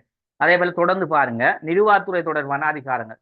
இப்ப நிர்வாகத்துறை தொடர்பான அதிகாரங்கள் இதை பார்த்தீங்கன்னா, இதுல இப்ப நாட்டினுடைய வந்துகிட்டு நிறைவேற்று அதிகாரம் தேசாதிபதியிடம் காணப்படும். இப்ப நிறைவேற்றக்குள்ள நிர்வாகம் என்ன, ஒரு நாட்டை முழுக்க நிர்வாகிக்கதான் நிர்வாகம் சொல்லும். இப்ப எங்கட நாட்டிலே நிர்வாகம் வந்துட்டு எங்க இருக்கு? பாராளுமன்றத்தினூடா தான் செயற்படுதுன்னு. அப்ப அந்த நிர்வாகத்துல யாரு செயற்படுத்துறா? இப்ப எங்கட நாட்டு ஜனாதிபதி உட்பட பிரதமர், இந்த ஜனாதிபதி, நாங்க எப்படி சொல்லலாமாட்டா, பிரதமர் உட்பட ஜனாதிபதி வரை என்று சொல்லணும். ஏன் பிரதமர் தான் அதுக்கு நிர்வாகத்து தலைமையா இருப்பார். ஆனா இரண்டுக்கும் தலைமை அதிகாரி ஜனாதிபதியா இருப்பார், அரசுக்கும் நிர்வாகத்துக்கும். ஆனா நிர்வாகம் என்று சொல்லக்குள்ள அது நிர்வாகம் வேற, அமைச்சரவையோடு சேர்ந்த விஷயம். இப்ப இங்க வந்துட்டு அந்த நிர்வாகத்துக்கு தலைவர் யாரு? இங்க சொல்லப்படுகிறது பிரதம மறந்துடப்படா, பிரதம காரியதரிசி. அப்ப நிர்வாகத்துக்கு அவர் தலைமை அதிகாரி நிர்வாக சபைக்கு. ஆனா இருந்தாலும் முழு நிர்வாகத்தையும் நிறைவேற்ற அதிகாரம், அதாவது நிர்வாகத்துக்குரிய அதிகாரத்தை கொடுத்து இந்த சட்டத்தை நீங்க நிறைவேற்றுங்க, இதைத்தான் நீங்க மக்களுக்கு கொண்டு போகணும்னு சொல்லக்கூடிய அதிகாரம் எல்லாம் யாருக்கு இருக்குமெண்டா தலைவர், அவரோட பெரியாள், அவர் தான் தேசாதிபதி. வெங்கட நாட்டுல ஜனாதிபதிக்கு இருக்க மாதிரி இந்த தேசாதிபதிக்கு இருக்கும். குழம்பிக்கப்பட. சரியா? விளங்கிட்டானே? ரைட். அப்ப அந்த அடிப்படையில இது தேசாதிபதியிடம் காணப்பட்டது. அதே போல தொடர்ந்து பார்க்கலாம், 3 அரசாங்க காரியதரிசிகளையும் தெரிவு செய்கிறது. அப்ப இந்த காரியதரிசியை தெரிவு செய்கிறது இவர் தான். ஏன்?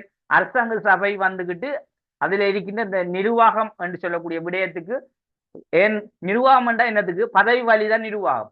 இப்ப நிர்வாகம் செய்யறோம்டா நாங்க ஒரு பதவிக்காக தான் நிர்வாகம் செய்வோம், அதையும் சொல்லிக்கணும், விளங்கிக்கணுமே.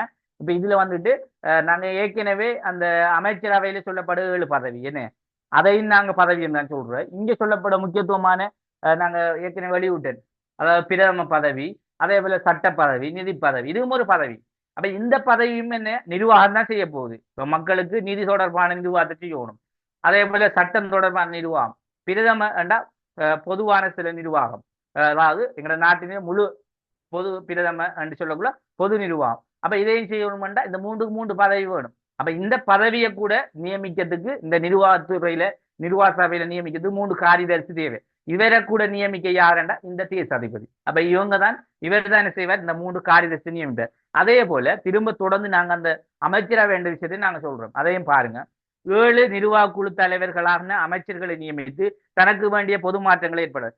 இப்ப இன்னும் ஒரு விஷயம் பிள்ளைகள், நாங்க 7 அமைச்சர்கள் என்ன செய்யறோம், 7 பதவியில இருந்து 7 அமைச்சர்கள் உருவாக்கப்படுறாங்க, நியமிக்கப்படுறாங்கன்னு சொல்றோம். இப்ப இந்த 7 அமைச்சர்களையும் நாங்க அவங்க என்ன செய்யறாங்கன்னா சிபாரிசு செய்யறாங்க. 7 பேரை 7 குழுவில இருந்து மறைமுகமா சிபாரிசு சிபாரிசு செஞ்சா அந்த 7 பேரும் மக்கள் தான் என்ன செய்றாங்க செல்றாங்க சென்னா அதை நியமிக்கணும் யாருண்டா இந்த தேசாதிபதி. அப்ப அவர் விருப்பம் கொடுத்தா மட்டும்தான் அந்த சிபாரிசு செஞ்சாக்களை நியமிக்கலாம். இப்ப அவர் பிரதமர் இல்ல என்ன இவர் செய்யவில்லை வேற ஒரு ஆள் தான் நம்ம எப்ப சொன்னாலும் ஒண்ணும் செய்யல அவங்க.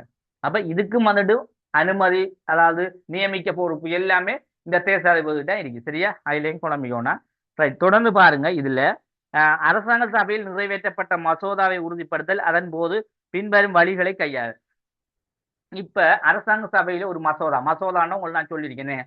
ஒரு சட்டம் ஒன்றை கொண்டு வர போறோம். அதுக்கு ஆரம்பத்துல வந்துட்டு அதுக்கு என்ன செய்யறோம் நாங்க ஒரு சட்டத்துக்கு வந்துட்டு நகல் என்று சொல்லக்கூடிய ஒரு அறிக்கை ஒன்று தயாரிக்கும்.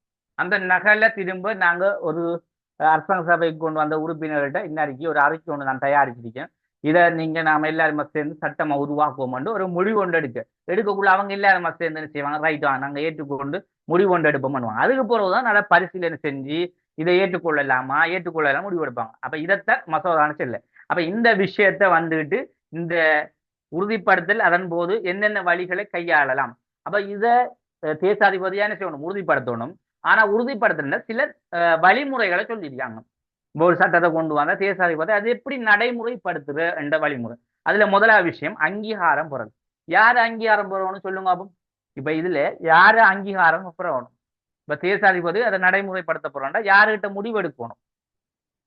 அவராக ரைட் சட்டத்தை கொண்டு சொல்லலாமா இல்ல வேற யாருகிட்ட அங்கீகாரம் பெறணுமா? பாப்போம் சொல்லுங்க. இல்ல வேற சட்டக்காரி தரிசிட்டு அங்கீகாரம் போடணுமா இல்ல பொதுவா எல்லார்கிட்டையும் அங்கீகாரம் போடணுமா? மக்கள்கிட்டயா? இல்ல பொதுவா வந்துட்டு அரசாங்க சபை ஊடான ஒரு அங்கீகாரத்தை பெறணும். அப்ப அரசாங்க சபை ஊடான அங்கீகாரம் அங்க இருக்க உறுப்பினர்கள் காரியதர்சி எல்லார்கிட்டையும் கேட்டு முதல்ல என்ன செய்வாங்கண்டா கொண்டு வரப்பட்ட மசோதாவுக்கு ஒரு அங்கீகாரத்தை எடுப்பாங்க. அதான் இந்த மசோதான்னு சொல்றோம். அங்கீகாரம் பண்ணா கொண்டு வந்ததை நாம என்ன செய்வோம் பரிசீலனை செஞ்சு பார்ப்போம் ஏற்றுக்கொள்ளலாம்னு ஒரு முடிவு எடுப்பாங்க.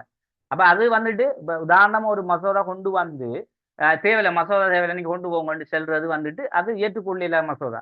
அது கொண்டு வரக்கூடிய அந்த மசோதாவை யாருமே ஏற்றுக்கொள்ள மாட்டாங்க. அது பிள்ளையான ஒரு விஷயம் இருந்தா அரசாங்க சபைக்கும் வரக்குள்ளேயே அது வெளியே ரிஜெக்ட் பண்ணிடுவாங்க. இப்ப சிலது வந்துட்டு ஏற்றுக்கொள்ளலாம்டா அங்கீகாரத்தை வழங்கணும். அப்ப அந்த அங்கீகாரத்தை வழங்குறது தான் எல்லாரும் என்ன செய்வாங்க விருப்பத்தை தெரிவிக்கிறது தான் இந்த அங்கீகாரம் பெறது. அதுக்கு பிறகு அடுத்த கட்டம் சொல்லப்படுது முடியின் அங்கீகாரத்தை பிற ஒத்தி வைத்தல். கொண்டு வரப்பட்ட மசோதாவை எல்லாரும் ஏற்றுக்கொள்றாங்க. ரைட் நாங்க இதை ஏற்றலாம். இப்ப எப்படி இவங்களோட பிளான்டா அடுத்து எங்க போறாங்க உடனே ஹெட்டுக்கு அடிப்பாங்க. யாரு? பிரித்தானியா முடி மன்னர்கிட்ட இப்படி ஒரு விஷயம் வந்திருக்கு என்ன மாதிரி செய்யலாம்னு அதுக்காக ஒத்தி வச்சிருவாங்க. கொஞ்ச நாளைக்கு இருக்கும். அது அவர் அங்க ஹெட் வந்துட்டு என்ன செய்வார் பர்மிஷன் கொடுக்கணும். கொடுத்தது பிறகுதான் அதுக்கு பிறகு அனுமதி வழங்கப்படும். இது ஒரு அந்த அவங்களோட யாப்பின் பிரகாரம் சொல்லப்பட்ட முறை. அடுத்தது அதை மீள் பரிசீலனை அங்கீகார சபைக்கு அனுப்புதல். இப்ப இந்த மசோதா வந்துட்டு இப்பதான் பரிசீலனை செய்யப்படும். என்ன இப்ப நாங்க எல்லாரும் ஏற்றுக்கொண்டுட்டோம். ஆனா ஏற்றுக்கொண்ட விஷயத்த படிச்சு பார்க்கணுமே. சும்மா மக்கள் மத்தியில சட்டம் வந்துட்டு நாங்க கண்டு செல்லாம இல்லை. அப்ப நாங்க ஒரு ஆவணம் ஒன்று கிடைச்சாலும் அதை என்ன செய்யணும் ஃபுல்லா ஆய்வு செஞ்சு படிச்சு பார்த்து அதுக்கு பிறகுதான் நாங்க முடிவு எடுப்போம். என்ன அப்ப அதை என்ன செய்யறாங்க ஆய்வு செய்யறாங்க. ஃபுல்லா படிச்சு ஒரு ஆய்வு செய்யக்குள்ள அதுக்கு பிறகுதான் என்ன செய்யறாங்க ஒரு முடிவாக இதை செயற்படுத்துவாங்க. அப்ப முடிவினிடத்துல பிற ஒத்தி வைத்தது பிறகு செல்லுபடியாகும் கால எல்லையை 6 மாதத்துக்கு தாமதப்படுது. இப்ப என்ன அந்த கால எல்லை என்ற விஷயத்த மறந்துட்டேன். கால எல்லை விஷயம் வந்து 6 மாதத்துக்கு வந்து ஏன் தாமதப்படுத்துறாங்கடா இப்ப முடியில அனுமதி எடுக்கணும். அடுத்தது மக்களுக்கு இது ஏற்புடையதான்றதை நாங்க ஆய்வு செய்யணும். அப்ப அந்நேரம் எல்லாம் வந்துக்கிட்டு இப்ப எங்கட நாட்டுல எல்லாம் ஒரு விடயத்தை கொண்டு வந்தா குயிக்கா என்ன செய்யலாம். நிறைய படிச்ச ஆட்கள் இருக்காங்க. அது அரசியல்ல நிபுணர்கள் இருக்காங்க. அவங்களோட என்ன செய்யலாம் குயிக்காக ஒரு மாசம் 2 மாசத்துக்குள்ள சட்டத்தை கொண்டு வரலாம். ஆனா அந்நேரம் அப்படியா இல்லை. ஒரு சட்டம் ஒன்று கொண்டு வந்தா முதல்ல அந்த சட்டத்தை என்ன செய்வாங்கன்னு தெரியுமா நல்ல விளங்கணும். இவங்க அந்நேரம் உள்ள மக்கள்கிட்ட நேரடியா போவாங்க. போய் உங்களுக்கு என்னென்ன பிரச்சனை இப்படி ஒரு பிரச்சனையை நாங்க தீர்க்கிறதுக்கு இப்படி சட்டம் பண்ணுவாங்க உங்களால் ஏற்றுக்கொள்ளாமட்டு மக்கள் அனுமதி எடுப்பாங்க. அப்ப மக்கள்கிட்ட எல்லாம் அனுமதி எல்லாம் தயாரிச்சு எல்லாம் செஞ்சு எடுக்கண்டா இப்ப இருக்க நவீன காலம் மாதிரி இல்லையா அந்நேரம் ஒவ்வொரு இடமா போறதுக்கே இவ்வளவு நாள் எடுக்கும். அப்ப அதெல்லாம் தீர்மானம் செய்யறது அந்த 6 மாத தவணை. அப்ப அந்த 6 மாசம் வரைக்கும் அது என்ன செய்யுது ஒரு தாமதப்படுத்தலே இருக்கும். இது அடுத்த கட்டம். அதுக்கு பிறகுதான் மீள்பார்சனைகளை அரசாங்க சபைக்கு அனுப்பாங்க. இதுக்கு பிறகுதான் ரைட் எல்லாம் ஓகே, இப்ப நாங்க அதை என்னன்னு பார்ப்போம் பிரட்டி பார்ப்பாங்க. அதை மீள்பார்சனை அதை ஆய்வு செஞ்சு பார்ப்பாங்க. அதுக்கு பிறகுதான் ஏற்றுக்கொள்ளலாமா ஏற்றுக்கொள்ளலான்றதை அங்கீகாரம் வழங்காது தவித்தல்ன்னு சொன்னா, அங்கீகாரம் வழங்காது தவித்தல் என்ன?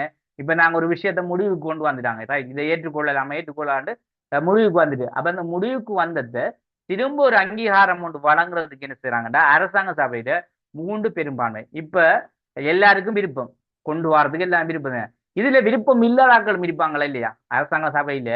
இப்ப மக்கள்ல விஷயம் முடிஞ்சு எல்லாரால நாங்க கேட்டு எல்லாம் செஞ்சாச்சு, நாங்க ஏற்றுக்கொள்றதுக்கு முடிவெடுத்துட்டோம். அப்ப இது எல்லாம் கன்ஃபார்ம் ஆயிட்டு நாங்க ஆய்வு எல்லாம் செஞ்சோம், எல்லாம் கிளியரா தான் இருக்கு. இருந்தாலும் கடைசி ஃபைனல் முடிவு ஒன்று எடுக்கிறதுக்கு என்ன செய்வாங்க, அரசாங்க சபையில் இருக்கவங்கள்ட்டையும் ஒரு முடிவு கேட்க பார்ப்பாங்க. அப்ப அவங்க 61 பேர் இருப்பாங்க. இவங்களூடாக என்ன செய்யும், ஒரு வாக்கெடுப்பு நடக்கும். அதைத்தான் சொல்ற அறுதி பெரும்பான்மை 3/2. அதாவது அறுதி இதை அழிக்கணும், பிள்ளைகள் இதை அழிக்கணும். சரியான உங்களுக்கு தேவை, நோட்டுக்கு தேவைன்னா சும்மா அழிவீங்க நாளைக்கு. இங்க பாருங்க, இப்ப 3/2 பெரும்பான்மைன்னு சொல்றேன்டா. 3/2 இப்ப எத்தனை இருந்துக்கு 61, 61 இருக்கு. சரியா? இப்ப தேசாதிபதி அவரை விடுங்க, அவர் அழிக்க தேவையில்லை. தேசாதிபதியை விட்டுட்டு இந்த 3 அவர் தானே தலைமை, அதால அவர கண்காணிப்புல நடக்கும். 3/2 இந்த 61 3/2 அறுதி பெரும்பான்மைன்னு சொல்றேன். அறுதி பெரும்பான்மைண்டா ஒரு 40வது என்ன செய்யணும் எடுக்கணும். இப்ப எப்படி சொல்லலாம்டா, இதை 3/2 60க்கு 40. சரியா? அப்படி பார்ப்போம். நம்ம இது 61 60 ஆகித்தான் பார்க்கலாம். என்ன 60க்கு 40. அப்ப 60 பேர்ல 40 பேர் என்ன செய்யறாங்க, அதுக்கு விருப்பம் தெரிவிக்காங்க. விருப்பம், இது விருப்பம் இல்லை. அப்ப இதுல 40 பேர் விருப்பம் தெரிவிச்சா அந்த மசோதா, அந்த சட்டமே செய்யப்படும், ஏற்றுக்கொள்ளப்படும். இந்த மிச்ச 20 பேர் இருக்காங்கன்னு, அதாவது 60ல 40 பேர், இதுல மிச்சம் 20 பேர். சரியா? குழம்பிக்கோனா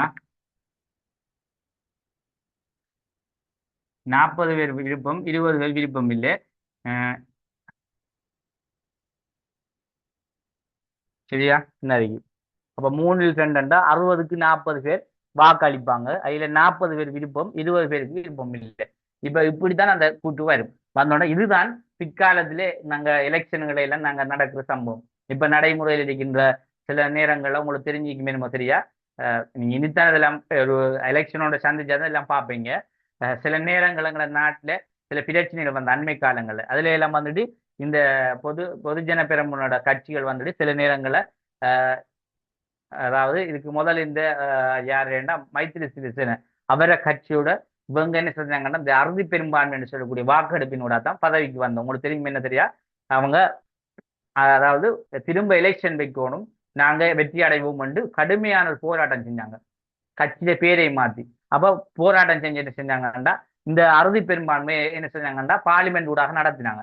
நடத்தினதுல பொதுஜன பெரும்பான்மைக்கு அதிக பெரும்பான்மையான வாக்குகள் அளிக்கப்பட்டது. அதனூடாக என்ன செஞ்சாங்க, திரும்ப ஒரு எலெக்ஷன் ஒன்றை வச்சுதான் பிறகு அவங்க ஆட்சிக்கு வந்த அந்நேரம் தான் கோட்டாபய ராஜபக்சே ஆட்சிக்கு வந்த. இப்படி எல்லாம் நடந்திருக்கு நாட்டுல. இதைத்தான் அந்த அறுதி பெரும்பான்மை சொல்ல. இது வந்துட்டு ஆரம்ப கால அடிப்படை வந்துட்டு இந்த டொனமூர்ல தான் முன்கட்டம். அப்ப அதுல இருந்த இப்ப தற்போது இருக்க அரசியலையும் இவ்வாறான நடைமுறைகள் கொண்டு வரப்பட்டது. சரியா? இதுல நீங்க கிளியரா இருக்கும். அப்ப இதன் பிறகுதான் என்ன செய்யப்படுது, இந்த 3/2 பெரும்பான்மையோடு மீண்டும் நிறைவேற்றும் அனுமதி வைத்தல். அப்ப நாங்க ஏன் இது அறுதி பெரும்பான்மை என்று சொல்றேன்டா, அறுதி என்று சொன்னா உங்களுக்கு பெரும்பான்மை என்று சொன்னா தான் உங்களுக்கு கிளியர் ஆயிடும். அறுதி தேவையில்லை. என்னடா அறுதி என்று சொல்றது எப்படின்னா, உங்களுக்கு இப்ப 30க்கு 30 என்று சொன்னா அறுதி பெரும்பான்மை என்னன்னா, இங்கால வந்துகிட்டு இவர 30க்கு 30 அரைக்கரவாசியான இங்க 29ம் 31. இப்ப வழங்குது உங்களுக்கு 29 பேர், இங்கால 31 இந்த 29ஓட ஒன்று கூடத்தானே, அதான் இல்ல அரைவாசியோட ஒன்று கூடினா சரி, அதான் அறுதி பெரும்பான்மை. இது எலெக்ஷனில தான் இந்த இதுகள் வரும். சரியா? அப்ப ஒன்று கூடினோட 31 வந்தா அவருக்கு வெற்றி, அல்லது அவரை மசோதா இல்ல சட்டம் உருவாக்கப்படும் என்ற ஒரு கணிப்பு தான் அது. இது எலெக்ஷன்ல கூடுதலா நடக்கும். இந்த அறுதி பெரும்பான்மை வாக்கெடுப்பின் போது அந்த எண்ணிக்கையில் என்ன செய்வாங்கண்டா ஒன்று கூடினாலும் அவங்களுக்கு என்ன செய்வாங்க, அரசாங்கத்தை கொடுப்பாங்க, நாங்க ஆட்சியை செய்யுங்க. அந்த சிஸ்டம் தான் இந்த அறுதி பெரும்பான்மை. இதுல பேசிக் தான் என்ன சொல்ற விஷயம் எல்லாம், இந்த பெரும்பான்மை எல்லாம் பிறகு பிறகு அறுதி பெரும்பான்மை என்ற விஷயம் எல்லாம் மாற்றப்பட்டது நாங்க தொடர்ந்து பார்க்கலாம். அப்ப நீங்க 3/2 பெரும்பான்மை அதுல நோட்ஸ்ல இருக்க மாதிரியே விளங்கிக் கொள்ளுங்க, சரியா? அதான் உங்களுக்கு கஷ்டமா இருக்கும் அது, அது அறுதி பெரும்பான்மை மறாண்டு. அப்ப 3/2 பெரும்பான்மை என்று எடுத்துக்கொள்ளுங்க, பெரும்பான்மை. அப்ப 3/2 பெரும்பான்மையானக்குள்ள அப்ப 60 வந்தா என்ன செய்யறாங்க, அதை ஏற்றுக்கொண்டாங்க. இதான அதுல சேர்ப்ப. தொடர்ந்து பாருங்க, பின்வரும் மசோதாக்கள் தொடர்பில் ரத்து அதிகாரத்தை பிரிவிக்கிறோம். இப்ப இதை நாங்க கொண்டு வரதுக்குரிய காரணம் தான் இவ்வளவு என்ன, ஒரு மசோதாண்டா கொண்டு வந்தா தேசாதிபதி என்ன செய்யலாம்ன்றதான் இவ்வளவு நேரம் பார்த்து. இப்ப அதை எப்படி ரத்து செய்யலாம்டா அதுக்கும் சில வழிமுறை சொல்லப்படுது. அரசாங்க சேவையோடு தொடர்பான மசோதாக்கள். அப்ப அரசாங்க சேவையோடு தொடர்பான மசோதாக்கள் வந்தா அந்த மசோதாக்கள் என்ன செய்யணும்னா அதை வந்துட்டு பிரயோகிக்கலாம். இப்ப இங்க சொல்லப்பட விஷயம் என்னன்னா, பின்வரும் மசோதாக்கள் தொடர்ந்தும் ரத்து அதிகாரத்தை பிரயோகிக்கலாம். இதுல வந்துட்டு ஒரு ரத்து செய்யறதுக்குரிய அதிகாரத்தை பிரயோகிக்கலாம்டா இது இப்ப இல்லாம செய்யறது தான் சொல்றேன். இப்ப இந்த அரசாங்கம் தொடர்பான சில விடயங்கள் வரக்கூடாது, அதை நாங்க ஆலோசனை செஞ்சானு முடிவெடுப்போம். இப்ப நாட்டினுடைய அரசாங்கத்தோட தொடர்பான ஏதாவது விஷயம் வந்துட்டா நாங்க ஒன்றுக்கும் நிறைய தினம் ஏன் ஒரு அரசாங்கம் கலைஞ்சிருமே அந்த பயம் ஒன்று இருக்கு அரசாங்கத்துக்கு. அதுக்காக அதை ஸ்டெப் பைல வைக்க எடுத்தோடனே அதுக்கு ஒரு நடைமுறைப்படுத்தி அதை ஆய்வு செஞ்சு அதுக்கு முடிவெடுக்காம சும்மா வச்சுக்கே இருக்க.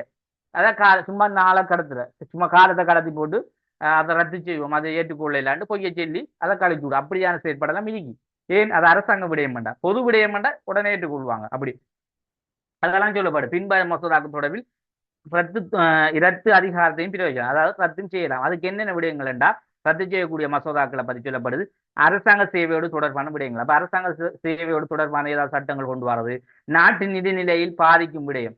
அப்ப நாட்டுக்கு நிதிநிலையில் தொடர்பான விடயங்கள் கொண்டு வந்து அது பாதிச்சுட்டா அப்ப அரசாங்கம் கலைஞ்சிடும், திரும்ப ஒரு எலெக்ஷன் வைக்கணும். அப்படி வரப்படா என்றதுக்காக அதை பாதுகாக்கிறதுக்கு என்ன செய்வாங்க, அதை ரத்து செய்வாங்க. அதே போல வெளிநாட்டு வர்த்தகத்தினை பாதுகாக்கும் மசோதாக்கள். அதே போல அதுவும் அப்படித்தான், வெளிநாட்டு வர்த்தகங்கள்ல ஏதாவது, அதாவது எங்கட இப்போ உதாரணமா ஒரு அரசாங்கம் இருக்குதாமன்னா அந்த அரசாங்கத்துல ஏதாவது பாதிக்கக்கூடிய மாதிரி, அந்த அரசாங்கம் கலையக்கூடிய மாதிரி ஏதாவது மசோதா வந்தா அதை அப்படியே வச்சிருவாங்க பயத்திலே.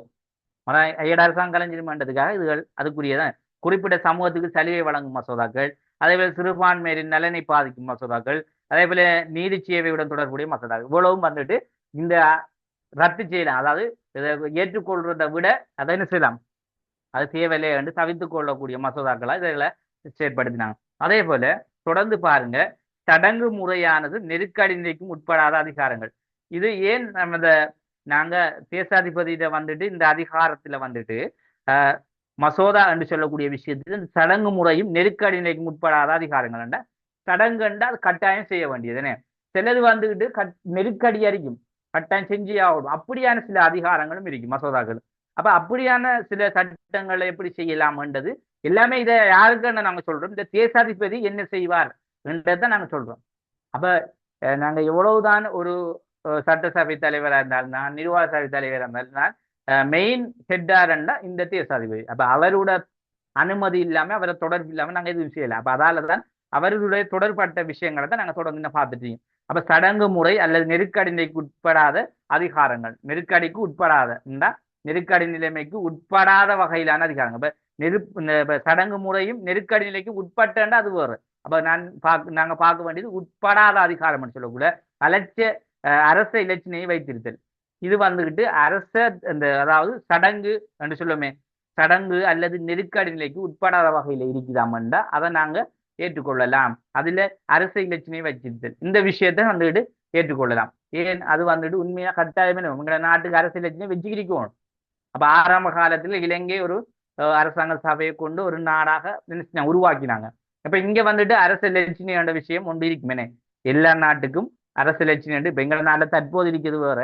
ஆரம்ப கால அவங்க ஆங்கிலேயர் காலத்தில் ஒரு இலச்சினை ஒன்று வச்சிருப்பாங்க, அது கட்டாயம் வச்சிருக்கணும். முற்படைகளுக்கும் கட்டளிடும் அதிகாரம் இது கட்டாயம் இருக்கணும். ஒவ்வொரு நாடும் இது கட்டாயம். இது சடங்கு மட்டும் இல்லை, சடங்கு வழிமுறை செஞ்சு வர்றது அது மட்டும் இல்லாம இது நெருக்கடியான நிலைக்கும் ஒரு தீர்வான விஷயம் உண்டு. நெருக்கடி நிலைக்கு உட்படாத அதிகாரம் என்று சொன்னா அந்த இல்ல, நெருக்கடிக்கு உட்படாத சொன்னா சடங்காக இருக்கும் ஏற்றுக்கொள்ளல. நெருக்கடின்னு சொன்னா இப்ப இது வந்துகிட்டு கட்டாயம் வச்சுத்தான் ஆகணும் என்ற ஒரு நிலைமை இல்லை, வச்சுக்கிரிக்கலாம். வச்சுக்கிற எந்த பிரச்சனையும் இல்லை. ஆண்டா இப்ப முப்படை வந்துட்டு கட்டாயம் வச்சுக்கிட்டு தான் வேணும். இப்ப வெச்சுக்கிரிக்காடி பிரச்சனை நாங்க சொல்லலையே. இப்ப எங்க நாட்டுக்கு பிரச்சனை இல்லையாண்டா நாங்க முப்படை உண்டது, அது போலீஸ் படை உண்டு, அது தேவையில்லை. ஆனா எங்களுக்கு ஒரு பிரச்சனை ஒன்று வரலாமன்றதுக்காக நாங்க அதை கட்டாயம் வச்சுக்கிரிக்கோம் என்ன. அப்ப அதுக்கு சொல்றாங்க என்னன்னா, இது கட்டாயமான நிலைக்கு உட்பாடான அதிகாரம் என்ற வகையில முப்படைகளுக்கும் கட்டளையிடும் அதிகாரம். இப்ப அவங்க முப்படை வந்துட்டு எந்த நேரம் போருக்கு போவாங்களா இல்லை, அதால அவங்களுக்கு நம்ம பிரச்சனை வரக்குள்ள கட்டளை எழுதாம், இல்லாட்டி தேவையில்லை, சும்மா இருந்தா சரி. அதே போல வெளிநாட்டு விவகாரங்களை கொண்டு நடத்து. இப்போ வெளிநாட்டு விவகாரங்கள் விஷயங்கள்ல அதுக்கு என்னென்ன தீர்வு செய்யறன்றது அதெல்லாம் வந்துட்டு நாங்க அவசரப்பட்டு ஒரு கஷ்டப்பட்டு இதுக்கு தீர்வு வழங்கணும், உடனுக்குடன் தீர்வு கொடுக்கணும்ன்ற ரீதியான விஷயம் இல்லை. அப்ப இது வந்துட்டு ஒரு கொஞ்சம் என்ன தாமதத்துல, அதாவது நாங்க விரும்பினா செய்யலாம் என்ற மாதிரி ஒரு நிலைப்பாடு, அதாவது நெருக்கடி இல்லாத ஒரு விஷயம் அதான் சொல்லப்படுது. அப்ப அதோட வைபவ ரீதியான நிகழ்வுகளை பங்கு பற்றிய இதுவும் வந்துக்கிட்டு இப்படியான மசோதாக்களுக்கு இப்படியான விடயங்களுக்கு அனுமதி கொடுக்க இந்த விஷயத்தெல்லாம் வந்துட்டு இவர் தேசாதிபதி அதிகாரங்கள் கூட வரும். அப்ப தேசாதிபதி வந்துக்கிட்டு அரசியல் இலட்சணையை வச்சுக்கிரிக்கலாம், முப்படைகள் கட்டளையிடும் அதிகாரங்களை வச்சிருக்கலாம். அதே போல வெளிநாட்டு விவரங்களை கொண்டு நடாத்துற விஷயங்களை வேற என்ன செய்யலாம், நடாத்தலாம். அதே போல வைபரீத நிகழ்வுகள் பங்கு இதுக்கெல்லாம் வேற எல்லாத்துலயும் வேற அந்த அதிகாரங்கள்ல வேறு செயற்படலாம். இதுல இந்த இதெல்லாம் செயற்படலாமாண்டா இதுக்கு அவர் என்ன செய்யலாம், வைபவனக்குள்ள அவர் விரும்பினா போகலாம். அப்ப அதெல்லாம் வந்துட்டு இவருக்கு கட்டாயமா வேறு இந்த அதிகாரத்துக்கு இந்த சட்டத்துக்கு இது கட்டாயம் செய்யணும் நடைமுறைப்படுத்தணும் இல்லை. அதான் விஷயம். அதே போல தொடர்ந்து பார்க்கலாம் நாங்க அரசாங்க சேவையோடு தொடர்பான அதிகாரம். இப்ப இவர் அடுத்து வந்துட்டு அரசாங்க சேவையோட தொடர்பான சில அதிகாரங்கள். இப்ப இதுல இவர் எப்படி செயற்பாடு இருக்க மாட்டா, சிவில் சேவையை கட்டுப்பாடு. சிவில் சேவைன்னா நாங்க பொதுவா வந்துட்டு போலீஸ் படைகள், சிவில் படைகள், இந்த சேவை விஷயங்கள்ல கட்டுப்படுத்துறது. இது வந்துட்டு அரசாங்க சேவையோட தொடர்புடைய இது கட்டாயம் அவர் என்ன செய்யணும், இந்த விடயங்களை தொடர்பறிக்கணும். ஏன் அரசாங்கம்னா மக்கள் சார்ந்த விடயங்கள், இந்த மக்களோட விஷயம் புறக்கணிக்கப்பட்டுதான் வேற பதவி வைத்து. அப்ப இதுல சிவில் சேவையை கட்டுப்படுத்துறது மிக முக்கியம். அதே போல இங்கிலாந்து முடியின் ஆலோசனையின் பேரில் சிவில் சேவை அதிகாரிகள் நியமனத்தில் பதவி உயர்வு, இடமாற்றம், பதவி நீக்கம். அப்ப இங்கிலாந்து முடியில எல்லாத்துக்குமே இங்கிலாந்து முடியில அனுமதி இல்லாம செய்யவே இயலாது நடைமுறை பொறுத்தளவில். அப்ப அவங்களோட முடியிற அனுமதியோட அந்த போலீஸ் சேவைக்கு உயர் அதிகாரிகளை நியமிக்கலாம். அதே போல பதவி உயர்வு, இடமாற்றம், நீக்கம் இதெல்லாம் செயற்படுத்துறதுக்கு இவருக்கு அனுமதி இருந்தது. அவசர கால அதிகாரங்கள் விசேட நிலைகளின் போது. அப்ப அவசர கால அதிகாரங்கள் என்று சொல்லக்குள்ள விசேட நிலையின் போதனுக்குள்ள பொது சட்டம் தொடர்ந்து பாருங்க. பொது சட்டம், நல்லாட்சி, பொதுமக்களின் நம்பிக்கை என்பவற்றின் நிலை நிறுத்த விரும்பினால் எந்த ஒரு இலாகாவின் அதிகாரத்தையும் தமக்குள் கொண்டு வர முடியும். இப்ப அவசர காலம் என்னக்குள்ள நீங்க அவசர கால சட்டம் ஒன்றோடு நாங்க 5வது அளவுல பார்த்திருந்தோம். அரசியலமைப்பு மாதிரிகள்ல அவசர கால சட்டங்களோடு இந்திய அவசர கால சட்டம் எல்லாம் நாங்க பார்த்திருந்தோம். இப்ப அவசர கால சட்டம் தற்போது எங்க நாட்டிலையும் இந்த கொரோனா காலத்துல ஊரடங்கு சட்டம் ஒன்று சொல்லுவோமே, திடீரென்று ஜனாதிபதி கட்டளை பிறப்பிச்சு மக்களை தந்த இடத்துல அடங்கிடுங்க என்று போடுவது அந்த அவசர கால சட்டம் என்று சொல்லுவாங்க. அதே போல ஏதாவது நாட்டுல ஒரு பிரச்சனை ஒன்று வந்தா, இல்லை ஏதாவது ஒரு வெளிநாட்டு எங்க நாட்டை தாக்க வருது எது பிரச்சனைனாலும் இந்த அவசர கால சட்டத்தை கொண்டு வராங்க. அப்ப அந்த அவசர கால சட்டம் என்பது ஆரம்ப காலத்திலேயும் இருந்தது தேசாதிபதியின் விசேட நிலைகளின் போது. அப்ப விசேட நிலை என்ற என்ன நிலைகளை இவர் அவசர கால சட்டத்தை கொண்டு வரலாமண்டா, முதலாவது சொல்லப்படுது பொது சட்டங்கள் கொண்டு வருகின்ற போது, அல்லது நல்லாட்சி, பொதுமக்கள் நம்பிக்கை என்பவற்றை நிலைநிறுத்த விரும்பினால் எந்த ஒரு இலாகாக்கள் அதிகாரம். அப்ப இலாகாக்கள் சொன்னா நாங்க சொல்லக்கூடிய பதவிகள் சொல்றோம். இந்த பதவிகளுக்கு இருக்கின்ற அதிகாரங்கள்ல இருக்க அந்த அதிகாரிகளை வந்துட்டு அவர்களை கொண்டு வரலாம்.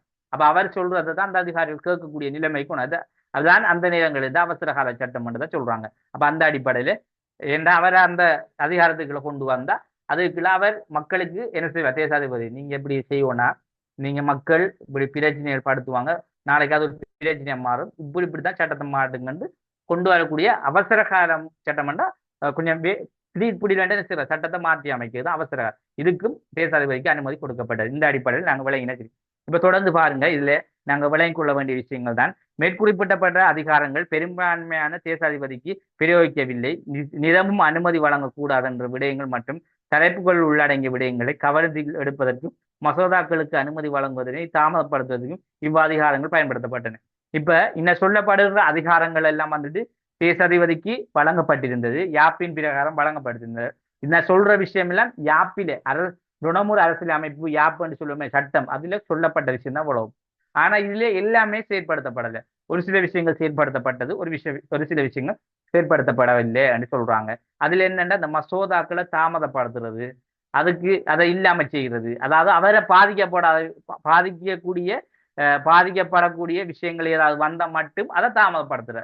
அவருக்கு வந்த முறை அவர் அரசாங்கம் குலைஞ்சிருமே, அவர் பதவியில இருந்து போயிட்டு அப்படியான விஷயத்த மட்டும்தான் இவர் பார்த்தார். ஆனா மத்த ஏனைய விஷயம் எல்லாம் பார்க்கப்படல. நீ சொல்ற விஷயம் எதுவுமே இவர் சரியா செஞ்சதே இல்லை அப்படி சொல்றாங்க.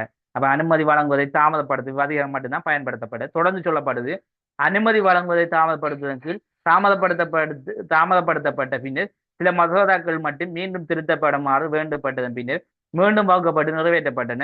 1936 கிராம சபை சட்டம் இவ்வாறு திருத்தப்பட்டு நிறைவேற்றப்பட்டோம். இப்ப இதுல ஒரே ஒரு சட்டம் ஒன்று மாற்றப்பட்டிருக்கு, மற்றொன்றுமே கொண்டு வரப்பட்டதுல எந்தவித சட்டமுமே மாற்றப்படல, கொண்டு வரப்படவும் இல்லையா. அப்ப ஒரே ஒரு சட்டம் பாருங்க, 1936 கிராம சபை சட்டம் என்ற விஷயம், இது மட்டும் பெஸ்ட் கொண்டு வரப்பட்டு பின்னர் மீண்டும் வகுக்கப்பட்டு நிறைவேற்றப்பட்டன. கொண்டு வந்தாங்க, அதுல ஏதாவது கொஞ்சம் இந்த ஏதாவது சில விஷயங்கள் இதுல என்ன திருத்தப்படணும் திருத்தப்பட்டு திரும்ப நிறைவேற்றப்பட்டது. அதுக்கு பிறகு அந்த பாருங்க மசோதாக்களை மீண்டும் திருத்துமாறு தேவைப்பட்டது, பின்னர் மீண்டும் வகுக்கப்பட்டு நிறைவேறும். இது என்ன விஷயம் அப்படி செய்யப்பட்டா 1936 கிராம சபை சட்டம் மட்டும்தான் இந்த மாதிரி செய்யப்பட்டது, வேற எந்த சட்டத்தையும் செய்யல. அப்ப நிறைய மசோதாக்கள் கொண்டு வரப்பட்டது, நிறைய சட்டங்கள் எல்லாம் மக்கள் எல்லாம் எங்களுக்கு இப்படியான விஷயம் வேணும், எங்களுக்கு இன்னென்ன சட்டம் வேணும் எல்லாம் மக்கள் என்ன செஞ்சாங்க, கேட்டாங்க டொனம் ராஜ்ய அமைப்பிட்ட. ஆனா அவங்க எதையுமே செய்யல, இந்த ஒரு விஷயத்துக்கு மட்டும்தான் அனுமதி கொடுத்து செஞ்சிருந்தாங்க, மத்தெல்லாம் நிராகரிக்கப்பட்டதுதான் சொல்லப்படுது. அதே போல பிரித்தானிய அரசாங்கத்தின் பரிசீலனை சில மசோதாக்கள் அனுமதி வைக்கப்பட்ட அவற்றுள் 3 மட்டும் முழுமையான நிராகரிக்கப்பட்ட அவை முரண்பாட்டு நிலையினை தோற்றுவிக்கலாம். மந்திரிமார் சபையின் அரசாங்க சபையின் உடன்பாடு இடம்பெற்ற சந்தர்ப்பம் ஆகும். இப்ப இந்த பாயிண்ட் கொஞ்சம் பாருங்க, பிரித்தானிய அரசாங்கத்தின் பரிசீலனைக்காக மசோதாவை அனுப்பி வைக்கப்பட்டது. இப்ப பிரித்தானிய அரசாங்கத்தை என்ன செய்வாங்கன்னா மசோதாக்களை அனுப்பி வைப்பாங்க. அப்ப அவங்க வந்து என்ன செய்யணும், பரிசீலனை செய்வாங்க, செஞ்சுட்டு அவங்களும் எப்படி ஆகல், அதாவது நம்மளோட பிரித்தானிய காலத்து அரசுக்கு ஏதாவது பாதிக்கப்படக்கூடிய மாதிரி ஏதோ பிள்ளையான விஷயம் மாதிரி ஏதாவது எதிர்ப்பான விஷயம் ஏதாவது இருந்தா உடனே ரிஜெக்ட் பண்ணிடுவாங்க. அப்ப அவங்க அனுமதி கொடுக்கும், முதல் விஷயம் கொடுத்தா தான் இங்கே ஏற்றுக்கொள்ளப்படும். அதுவும் ஒரு காரணமாக இருந்தது இங்கே. அப்ப அவை முரண்பாட்டு நிலைமையிலும் தோற்றுவிக்கலாம். சபையில் அரசாங்க சபையிலும் உடன்பாடு இடம்பெற்ற சந்தர்ப்பங்கள் இப்படி எல்லாம் நடந்திருக்கு. ஏண்டா நிறைய அரசாங்க சபைகளூடாக எங்களோட நாட்டினுடைய பிரதிநிதிகள் எல்லாம் முரண்பட்டிருக்காங்க, சண்டை பிடிச்சிருக்காங்க. இதன் விளைவுதான் தொடர்ந்து 1947 47 சோல்பெரி என்ற விஷயம் உருவாக்கப்பட்டது. அப்ப இது வந்துட்டு 1931 இருந்து கிட்டத்தட்ட 1947 வரைக்கும் எவ்வளவு காலத்துக்கு பாருங்க, ஒரு குறிப்பிட்ட காலத்தோட முடிஞ்சு.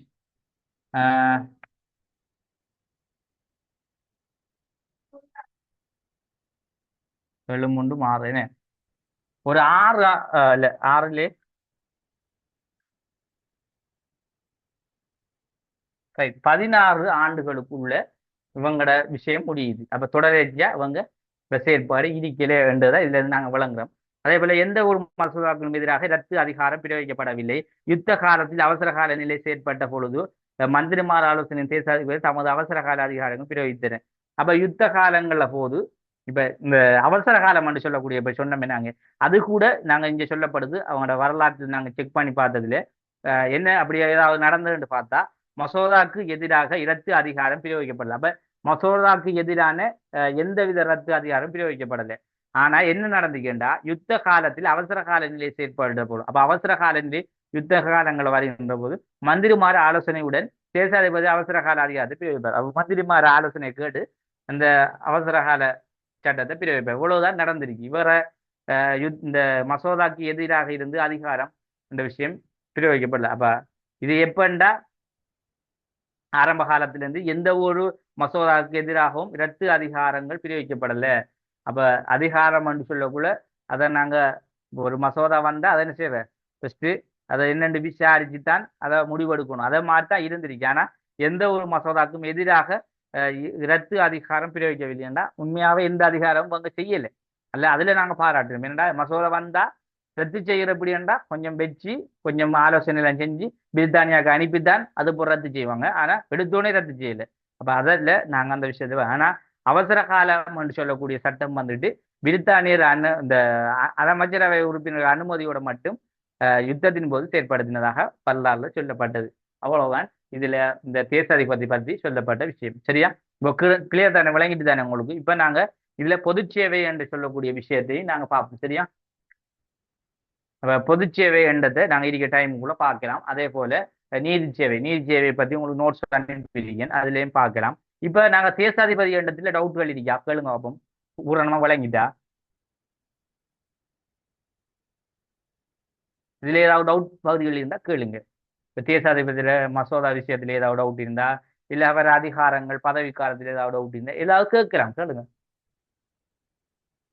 இனி நாங்க டொனமும் பார்க்க மாட்டோம். இனி நாங்க பார்க்கின்ற ரிவிஷன் டைமில் சும்மா மேலோட்டமா அதில் விளங்காத ஏதாவது பகுதிகள் இருந்தால் பார்ப்போம். அவ்வளவுதான் ரிவிஷனில் பார்ப்போம். இந்த பேப்பர் கிளாஸுக்குள்ள எங்களுக்கு முக்கியத்துவமான கொஞ்சம் கடினமான பகுதிகளை கொஞ்சம் மேலோட்டமா பார்த்துட்டு போக வேண்டியது. பாபு சொல்லுங்க பாபு. கிளியர் அப்ப? சரி. இப்ப பொதுச்சேவை ஆணைக்குழு என்ற விஷயம் கொண்டு வரப்பட்டது. பொதுச்சேவை ஆணைக்குழு என்றா என்ன என்றதை பார்ப்போம். சரியா?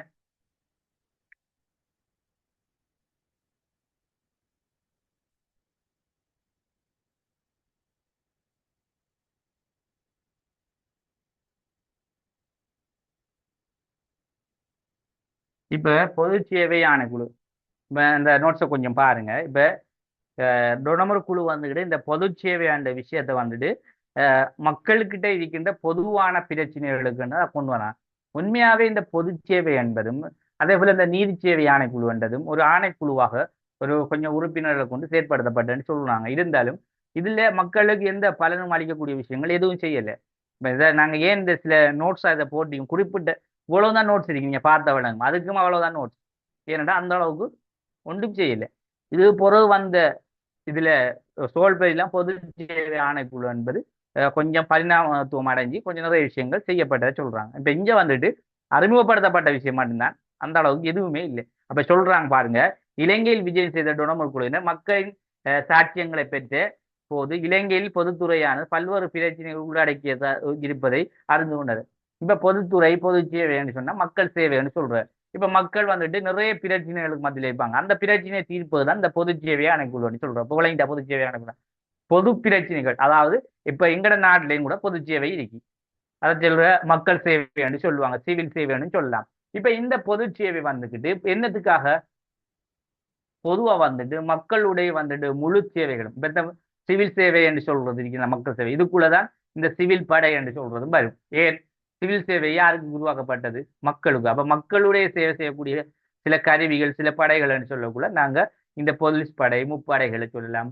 அதே போல பாதுகாப்பு படைகள் மக்கள் சார்ந்த அவர்கள் சொல்லலாம். சரியா? இப்ப பொதுவா மக்கள் சார்ந்த பாதுகாப்புக்காக உருவாக்கப்பட்ட படைகள். இப்ப இங்க நாங்க டொனமர் குழு வந்த நேரங்களில் மக்களுடைய பிரச்சனைகள் எல்லாம் ஆராயப்பட்டது. அப்ப ஆராயப்பட்ட போது மக்கள் தங்களுடைய என்ன செய்யணும் பிரச்சனைகளை முன்வைக்கிறதுக்கு என்ன செய்யலாம் என்று இவங்க உருவாக்கியதை அந்த பொதுச்சேவை ஆணைக்குழுன்னு சொல்றாங்க. தொடர்ந்து பாருங்க. எனவே பொதுச்சேவை ஆட்களை சேர்க்கும் போது எவ்வித அரசியல் பேதமுமின்றி பக்கச்சார்பற்ற முறையில் ஆட்சேர்ப்பு நடவடிக்கைகளை மேற்கொள்ள வேண்டும் என்பதற்காக இது ஏற்படுத்தப்பட்டது. அப்ப பொதுச்சேவை என்றால் இந்த சமூகத்துல உள்ள மக்களுக்கு செய்யக்கூடிய சேவை. இப்ப யார் இதுல செய்யலாம்டா, இது வந்துட்டு ஒரு சமூக சேவை என்று சொல்லுவோமே நாங்க பொதுவான. நாங்க எங்கட சமூகத்துல சொல்லுவோம் சமூக சேவை உறுப்பினர் சொல்லுவோம். பொதுவா வந்துட்டு சிவில் சேவை சிவில் இயக்கங்கள் சில சிவில் சமூகம் என்று சொல்றோமே, அதை மாதிரி ஒன்றுதான் இது. இப்ப இந்த பொது சேவை என்பது மக்களுடைய பொது பிரச்சனைகளை தீர்மானிப்பதற்கு அதை என்ன செய்யற அது என்னென்ன ஆரம்பிச்சு அரசாங்க சேவையோட இதுக்கு என்ன தீர்வு கொடுக்க. அப்ப இதுக்கு ஆட்கள் வந்துட்டு எப்படி சேர்க்கலாமாண்டா பொது சேவையில இதுக்கென்று தலைவர்கள் உறுப்பினர் இருப்பாங்க. ஆனா இந்த கமிட்டிக்கு இந்த இந்த ஆணைக்குழுக்கு உள்வாங்கப்படு ஆக்கலாரண்டா ஒவ்வொரு பிரதேச ரீதியான சில முக்கியத்துவமான ஒரு சில ஆக்கள் எடுத்து அவங்களோட பிரதேசத்துல ஏதாவது பிரச்சனை இருக்கின்றத அவங்க தான் வந்து சொல்றோம். மக்கள் நேரடியாக வந்து சொல்லிக்கிறீங்கள. அப்ப அவங்களுக்குன்னு கொஞ்சம் பேரை விரும்பினவங்களை நியமிப்பாங்க. அப்ப அவங்க என்ன செய்வாங்க சொல்லப்படுறது தொடர்ந்து பாருங்க. பொதுச்சேவை ஆட்களை சேர்க்கும் போது எவ்வித அரசியல் பேதமும் இன்றி பக்கச்சார்பற்ற முறையில் ஆட்சேர்ப்பு நடவடிக்கைகளை மேற்கொள்ள வேண்டும் என்பதை இதன் என்பதற்காக இது ஏற்படுத்தப்படும். அதாவது அரசியல் பக்கச்சார்பு விதிக்கப்படாது. இப்ப பொது சேவை சொல்லக்கூட பொதுவான மக்களுக்குரிய சேவை தானே, அது எந்த மதத்தில் இருந்தாலும் யாராண்டாலும் என்ன செய்யலாம், இப்போ ஒரு பிரதேசத்தை மையப்படுத்தினா அந்த பிரதேசத்துல 4 இனம் இருந்தா ஒரு எத்தனை பேர் வேண்டாலும் வந்து எங்கட மக்களுக்கு என்னென்ன செய்யுங்க, என்ன நாங்க என்ன செய்யறோம், ஒரு 4 இனம் இருக்கும், 4 இனங்களும் பாதிக்கப்பட்டிருக்கும், இல்லாட்டி எங்களுக்கு ஒரு போக்குவரத்து செஞ்சாங்க, இல்ல வீடு வாசல கிடையாதுன்னு சொல்லுவாங்க. அப்ப இப்படியா வந்து சொல்றதுதான் இந்த பொதுச்சேவைக்கு என்று உருவாக்கப்பட்டது. அப்ப இது வந்துகிட்டே பிடிக்கும்ன்ற பொதுச்சேவை பொதுவான விடயங்கள், அதாவது மக்களுடைய பொது பிரச்சனைகள் தீர்மானிக்குது. ஆனா எவ்வித இந்த நாங்க இனபேதம் என்று சொல்றது, அதே போல அரச இப்ப நான் இந்த இந்த அரசுக்கு சொந்தமானவன், அந்த அரச பாகுபாடுகள் அந்த விஷயம் எல்லாம் விதிக்கப்படவில்லை. எல்லாருமே எல்லாரும் சமன் என்ற ரீதியில தான் இங்க என்ன செய்யணும், உள்வாங்கப்படணும். அந்த அடிப்படையில் உருவாக்கப்பட்டது. அப்ப இதுல நாங்க பக்கச்சார்பு என்ற விஷயம் எல்லாம் இருக்காது. அதே போல இந்த வகையில் டொனமூர் அரசியல் திட்டங்கள் இலங்கை பொதுச்சேவை உத்தியோகர்களை மேற்பார்வை செய்வதற்காக ஏற்படுத்தப்பட்ட அம்சமே இதுவாகும். இது இந்த இதுல உறுப்பினர்கள் உத்தியோகர்கள் இருப்பாங்க. அப்ப அவங்களூடாகத்தான் இந்த சேவைகள் நடக்கும். அப்ப உதாரணமாக பொது சேவை சொல்லக்குள்ள முக்கியமான பொது சேவை தலைவர் வந்து நாங்க காரியதர்சி வந்து பார்த்தோம், பிரதம காரியதர்சி வந்து பார்த்தோம். இப்ப இவர் என்ன செய்யறாங்க, இவருக்குள்ள ஒரு சில உறுப்பினர்களை வச்சு செயற்படுத்துவாங்க. இப்ப ஒவ்வொரு பிரதேசம் சொல்லக்குள்ள 50 பிரதேசம் பார்த்தோம். அப்ப 50 பிரதேச ரீதியாகவும் அதில் இருக்கின்ற சின்ன சின்ன ஊர்களும் இருக்கும். அப்ப அதனூடாக உள்ளவர்களையும் இதனுடைய உறுப்பினர்களா வச்சுதான் அந்த தீர்மானங்களை செய்வாங்க. அப்ப ஒட்டுமொத்த மக்களையும் இதுக்குள்ள சேர்க்கலாமா? இல்லை. அப்ப ஒட்டுமொத்த மக்களை பிரச்சனையை முடிக்கணும்னா ஒவ்வொரு பிரதேசத்திலிருந்தும் ஒவ்வொரு ஆக்களை நியமிச்சுதான் இந்த பொது சேவையானக்குள்ள வச்சு இதனுடைய தீர்வுகளை செய்யப்பட்டது. அதே போல தொடர்ந்து நாங்க பார்க்கலாம், இதற்கு முன்னர் இருந்த காலப்பகுதியில் அரசு சேவையில் காணப்பட்ட வெற்றிடங்களை நிரப்புவதில் அரசியல்வாதிகள் தலையீடுகள் ஊழல் இருந்தன. அப்ப இதுல தொடர்ந்து நாங்க பார்க்கலாம், இதற்கு முன்னர் இருந்த காலப்பகுதியில் அரச வேலையில் காணப்படும் வெற்றிடங்களை நிரப்புவதில் அரசியல்வாதிகளின் தலையீடும் ஊழலும் இருந்தன. இப்ப பொது சேவை வந்துட்டு மக்களுடைய பொது பிரச்சனைகள், இப்ப பொது பிரச்சனைகள் சொல்லக்குள்ள நாங்க நிறைய சொல்லலாம். இங்க 7 பதவிகளை நாங்க சொல்லுவோம், அதெல்லாம் மக்களுடைய பிரச்சனை. கல்வி பிரச்சனை இருக்கு, சுகாதார பிரச்சனை இருக்கு, தொழில் பிரச்சனை இருக்கு, அதே போல விவசாய ரீதியான பிரச்சனை, எல்லாம் பிரச்சனை தான். அப்ப இந்த பிரச்சனைகளுக்கு வந்துட்டு உதாரணமாக ஆரம்ப காலத்திலிருந்து உத்தியோகத்தர் சொன்னோமே, உத்தியோகத்தரற்றோர் என்றெல்லாம் நாங்க சொல்றோம்டா படித்தவர்கள், அதாவது படிச்சு உத்தியோகத்தில் இருக்கவர்கள், அதாவது படிக்காதவர்கள் சொல்றது அதை. அவ படிச்சு உத்தியோகம் அன்னதம் இருந்து பிரித்தானியா கவர்மெண்ட்டுக்கு வேலை செய்யக்கூடிய உத்தியோகத்தர்கள், அவங்களை கவர்மெண்ட் சர்வர்னு சொல்லுவோம். என்ன, அரச உத்தியோகத்தர்கள். இந்த அரச உத்தியோகத்தர்கள் வந்துட்டு ஆரம்ப காலங்களில் இந்த பொது சேவை ஆணைக்குழுவினூடாக மக்களுடைய தேவைகள், தொழில் ரீதியான பிரச்சனைகள் எல்லாம் இதனூடாக தீர்த்து வைக்கப்பட்டது. ஆனா இங்க ஒரு சம்பவம் சொல்லப்படுது எப்படின்னா, இதுக்கு முதல் எப்படின்னா, இந்த இந்த இந்த பந்திய கொஞ்சம் பார்த்துலண்டா உங்களுக்கு இதுல அரசியல்வாதிகள தலையீடுகள் வந்துட்டு, இப்ப அரசியல்வாதி என்று சொல்லக்குள்ள லஞ்சத்தை வாங்கி வேலை கொடுக்கன்னு சொல்லுவோம். நாங்க இப்ப என்ன சொல்றோம், ஒரு வேலை ஒன்று எடுக்கணும்னா அரசாங்கத்துல ஒரு அரசியல்வாதிகிட்ட போய் காசை கொடுத்துதான் வேலை எடுக்கணும். அப்ப லஞ்சம் என்ன, இந்த மாதிரி செயற்பாடுகள் அப்ப இருந்ததாம் என்று சொல்றாங்க. அப்ப ஏன் பொது சேவை ஆணைக்குழு என்ற இதுக்கு முதல் இவ்வாறான செயற்பாடுகள் இந்த அர்த்தம் சொல்லப்பாடு. இதற்கு முன்னாடி காலப்பகுதியில் அரசு வேலையில் காணப்படும் வெற்றிடங்கள் நிரப்புவதில் அரசியல்வாதிகள் தலையிடும் ஊழல் இருந்தன. அப்ப இந்த பொது சேவை என்ற விஷயம் வாரத்துக்கு முதல் இப்படியான பிரச்சனை எல்லாம் இருந்தது. அப்ப இதெல்லாம் இல்லாத ஒழிக்கணும்னு இதை கொண்டு வந்தாங்க. இதை நிவர்த்தி செய்யும் பொருட்டு பொது சேவை ஆணைக்குழு சிபாரிசு செய்தன.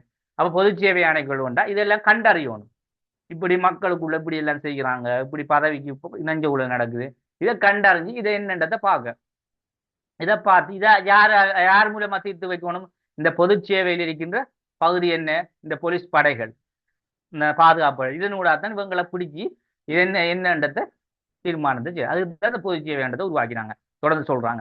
அதே போல அரச உத்தியோகத்தர் நியமனம், பதவி உயர்வு, இடமாற்றம் மற்றும் ஒழுக்க கட்டுப்பாடு போன்ற விடயங்கள் இக்குழுவே பொறுப்பாக இருக்கு. இது முழுக்க பொது சேவையூடாதான் தீர்மானிக்கப்படும். சரி, ஏன் மக்கள் சேவை என்ன, மக்களுடைய என்னென்ன தேவையோ அதுகளை தீர்மானிக்கும். தொடர்ந்து சொல்லப்படுது, பொது சேவை தொடர்பாக தேசாதிபதிக்கு ஆலோசனை குழு அதிகாரம் சபையில் காணப்படும். அப்ப பொது சேவையும் கூட தேசாதிபதிக்கு என்ன செய்யணும், ஆலோசனைகளை கூறுக, இப்படித்தான் நடக்குது, இப்படி இதுக்கு என்ன மாதிரி தீர்மானம். ஏன் அவர் தலைவரே, அதாவது ஒரு நாட்டினுடைய தலைவர் தேசாதிபதி, ஜனாதிபதி மாற்றி, அப்ப அவருடான சில ஆலோசனைகள் முடிவுகளும் இதுல விடக்கப்படும். இக்குழுவின் இக்குழுவில் 3 அங்கத்தவர்கள் காணப்படாது. 3 முக்கியத்துவமான பதவியில் உள்ளவர்கள் காணப்படும். அதுல பிரதம காரியதர்சி தலைவர் என்று சொல்லப்படுது. அதே போல பதவிக்காலம் 5 வருடங்கள். சரியா, பதவிக்காலம் 5 வருடம். இதன் தலைவராக பிரதம காரியதர்சி காணப்பட்டார். அமைச்சர்களின் தீர்மானங்களின் திணைக்கள தீர்மானங்களின் தலையிடுவதற்காக இவ்வாணைக்குழு அமைக்கப்பட்டது. அதாவது அமைச்சர்கள் தீர்மானங்கள் தீர்மானங்களிலோ திணைக்களத்து தீர்மானங்களோ தலையிடுவதற்காக இவ்வாணைக்குழு அமைக்கப்படவில்லை என்றா இங்க என்ன சொல்லப்படுதுண்டா அமைச்சர்கள்ல தீர்மானம். இப்ப அமைச்சர்கள் வந்துட்டு சில இப்ப நாங்க ஏற்கனவே பதவிகள் பார்த்தோம். இப்ப இந்த பதவிகள் வந்துட்டு அதாவது மக்களுடைய திருப்தி இல்லாம இந்த பதவி மூலமா மக்களுடைய வேலைகள் நடக்காம இருக்கிறது தான் நாங்க என்ன செய்யறோம். இதுக்கு செப்பரேட்டா தான் இதை கொண்டு வந்திருக்கோம். இப்ப அமைச்சர்கள் என்ன செய்யணும், அவங்கள வேலையை தான் அவங்க செய்யணும். இப்ப பொதுவா இப்ப எங்கட நாட்டிலையும் கூட நாங்க அமைச்சு பதவி என்று சொல்றோம். அப்ப அந்த அமைச்சர்களுக்கு என்ன அதிகாரம் கொடுத்து அதைத்தான் அவங்க செய்யணும்.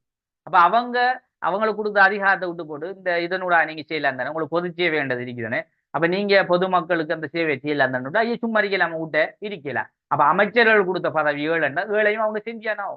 அப்ப அதான் சொல்லப்படுது இங்க அமைச்சர்கள் வந்துகிட்டு அவர்களுடைய திணைக்கள தீர்மானத்திலோ தலையிடுவதற்காக இந்த ஆணைக்குழு அமைக்க. அப்ப அவங்க இது கூட தலையிடலாம். அவங்களுக்கு கொடுத்த பதவி அவங்க செய்யணும், ஆணைக்குழுவுக்கு கொடுத்த பதவி ஆணைக்குழு செய்யும். அப்ப இவங்க செப்பரேட்டா மக்களுக்கு அவங்களால நீ எதுவுமே கிடைக்கல எதுவும் செய்யலண்டா இந்த ஆணைக்குழு செய்யும். அதுதான் இது உருவாக்கப்பட்ட பொது பொது நோக்கி செயற்படுவது இதன் கடமை. அப்ப இதுல வந்துட்டு அரசியல் பாகுபாடு, மத பாகுபாடு, இன பாகுபாடு எதுவுமே இருக்காது. எல்லாரும் மக்கள், இலங்கை நாட்டு மக்கள் என்ற ரீதியில பொதுவான சேவை. ரைட், இதுதான் பொது சேவை. இப்போ கிளியர் அவங்களுக்கு கிளியர் தானே பிள்ளைகள்? இவ்வளவுதான். ஏண்டா இது பொது சேவை என்று தனிப்பட அதுக்கு என்னென்ன உறுப்பினர்கள் அது எப்படி செயற்படுத்தப்பட்டது அதுல முக்கியத்துவம் என்னன்றதெல்லாம் நாங்க பார்க்கண்டா சோல்பெரியெல்லாம் பார்க்கணும். இதுல அப்படி ஒன்றும் இல்லை. இது அப்பதான் உருவாக்கப்பட்டு இந்த நடைமுறையில இவ்வாறான விஷயத்தோட மட்டும்தான் இருந்தது. சரியா? நீதி சேவையை பத்தி நான் உங்களுக்கு அனுப்பியிருக்கேன், பாருங்க. நோட்ஸை கொஞ்சம் எடுத்து பாருங்க.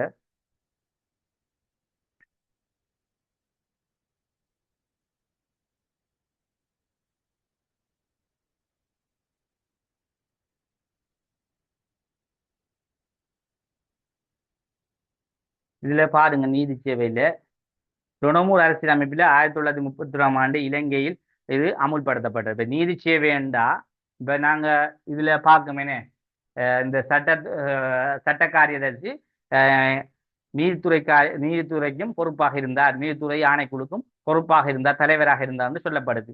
இப்ப ஏன் இப்ப நீதித்துறைக்கு வந்து அது கொண்டு ஒரு ஆள் போடலாம் என்ன இருந்தாலும் அவங்களோட கண்காணிப்பில் இருக்கணும்ன்றதுக்காக ஒரு ஆளை 2 பதவியில நிர்வகிச்சாங்க. சட்ட காரியதரிசியை இந்த நீதி சேவை ஆணைக்குழுக்கும் தலைவராக பெற்றிருந்தார்கள். இப்ப இங்க நாங்க பார்க்கலாம் என்னண்டா டொனமுர் அரசியல் அமைப்பில 1931ஆம் ஆண்டு நீதி சேவை ஆணைக்குழு என்ற பெயர் உருவாக்கப்படுது. சரியா? இதுல முதலாவது நாங்க தொடர்ந்து ஒவ்வொன்றா பாருங்க. இது இலங்கையில் முதல் பொது வாக்குரிமை அடைப்பில இலங்கையின் முதல் பொது வாக்குரிமை அடிப்படையிலான அரசியல் அமைப்பாகும்.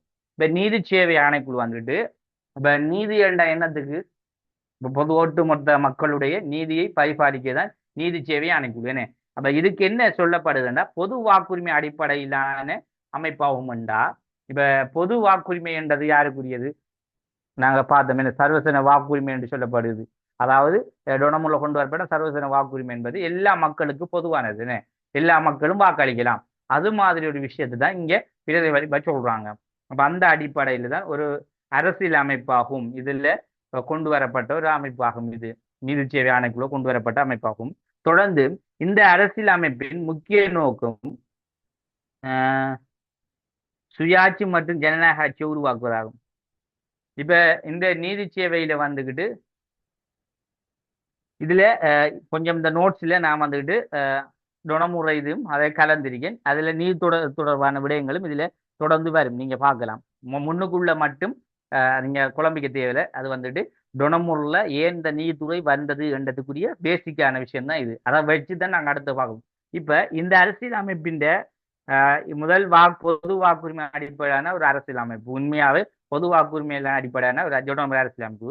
இந்த அரசியல் அமைப்பின் முக்கிய நோக்கம் சுய ஆட்சி மற்றும் ஜனநாயக ஆட்சியை உருவாக. சுய ஆட்சி என்றா அதாவது பொதுவா யார தலையீடும் இல்லாம ஒரு சுயமா மக்களுக்குரிய ஆட்சியை ஜனநாயக ஆட்சியை கொண்டு வரணும்னா இது உருவாக்கினாங்க. ஆனா தொடர்ந்து என்ன சொல்லப்படுது, நீதித்துறையினை பாதுகாக்கும் வகையில் நீதி சேவை ஆணைக்குழு உருவாக்கப்பட்டது. அப்ப இந்த விடயத்தை மையப்படுத்திதான் இந்த நீதி சேவை ஆணைக்குழு உருவாக்கப்பட்டது. என்ன மக்களுடைய பொது வாக்குரிமை, அதே போல மக்களுடைய ஜனநாயகம் சுய ஆட்சியை பாதுகாக்க வேண்டும். அதாவது ஜனநாயகம் மக்கள் ஆட்சியை பாதுகாக்க வேண்டும். அதனோட முதலாவது சொல்லப்படுது இலங்கையில் அமுல்படுத்தப்பட்ட ஒரு அரசியல் அமைப்பு. இந்த உளவு விடயங்களை கொண்டுதான் என்ன செய்யுது மக்களுடைய நீதியை வந்துகிட்டு நிலைநாட்டணும். அதைத்தான் இந்த நீதித்துறையில் அரசியல் அமைப்பு அரசியல், அதாவது நீதித்துறை அரசியல் தலையீடுகளிலிருந்து, அப்ப நீதித்துறையை அரசியல் தலையீடுகளிலிருந்து பாதுகாக்கணும் என்ற ஒரு நோக்கத்துக்காக தான் இந்த நீதித்துறை ஆணைக்குழு என்ற விஷயம் கொண்டு வரப்படும். நீதி சபை ஆணைக்குழு கொண்டு வரப்பட்டதை நீங்க விளங்கிக் கொள்ளலாம். தொடர்ந்து பாருங்க, இதுல சொல்லப்பட்ட விஷயம் தான் நீதித்துறையை அரசியல் தலையீடுகளிலிருந்து பாதுகாப்பது இந்த ஆணைக்குழுவின் அடிப்படை விஷயம். அப்ப இதுல வந்துட்டு நீதித்துறையில அரசியல் தலையீடு, நீதித்துறையில அரசியல தலையீடு விதிக்கப்படாது. இப்ப ஏன் இதுல நீதித்துறை வந்துகிட்டு இந்த அரசாங்க சபை கட்டமைப்புக்குள்ள ஒரு ஆணைக்குழு மாதிரி ஒரு விஷயமா சொல்லல? ஏன் அது அரசாங்க சபையில வெளியால வச்சு பார்க்காங்க? அதை பொது சேவை ஆணைக்குழுவையும் நீதி சேவை ஆணைக்குழு வெளியால தான் வச்சுக்காங்க. அப்ப அரசியல் அமைப்புல இருக்கி துணமுறை அரசியல் அமைப்பு சொல்லப்பட்ட விஷயம், ஆனா அரசாங்க சபை கட்டமைப்புக்குள்ள அந்த விஷயம் இல்லை. ஆனா வெளியால இருக்கு. என்ன வெளியால வச்சியா அதுக்குள்ள ஒன்றோடையும் தொடர்படுத்தல, தனிப்பட அதை வச்சிருந்தாங்க. அப்ப என்னத்துக்குண்டா இந்த அரசண்ட விஷயம் நீதிக்குள்ள வரப்படாது. இப்ப அரசியல்வாதி நீதிக்குள்ள வந்து எங்கட என்னையும் காப்பாத்துங்க ஒரு பிரச்சனைக்கு வரப்படாது. நீதி ஏண்டா அது எல்லாருக்கும் பொதுவான விஷயம். என்ன அது நீதி எல்லாருக்குமே சரியான தீர்ப்பை தான் கொடுக்கணும். அப்ப அதுக்காகத்தான் அது வெளிப்படையாக வெளியிலேயே செயற்படுத்த. அப்ப இங்க வந்துகிட்டு நீதித்துறையை அரசியல் தலைவர்களிலிருந்து பாதுகாப்பதற்கு ஆணைக்குழுவின் அடிப்படை இதன் நோக்கம் அரசியல் தலைவர்களிலிருந்து நீதியை பாதுகாக்கணும்ன்றது இது அடிப்படை நோக்கம்.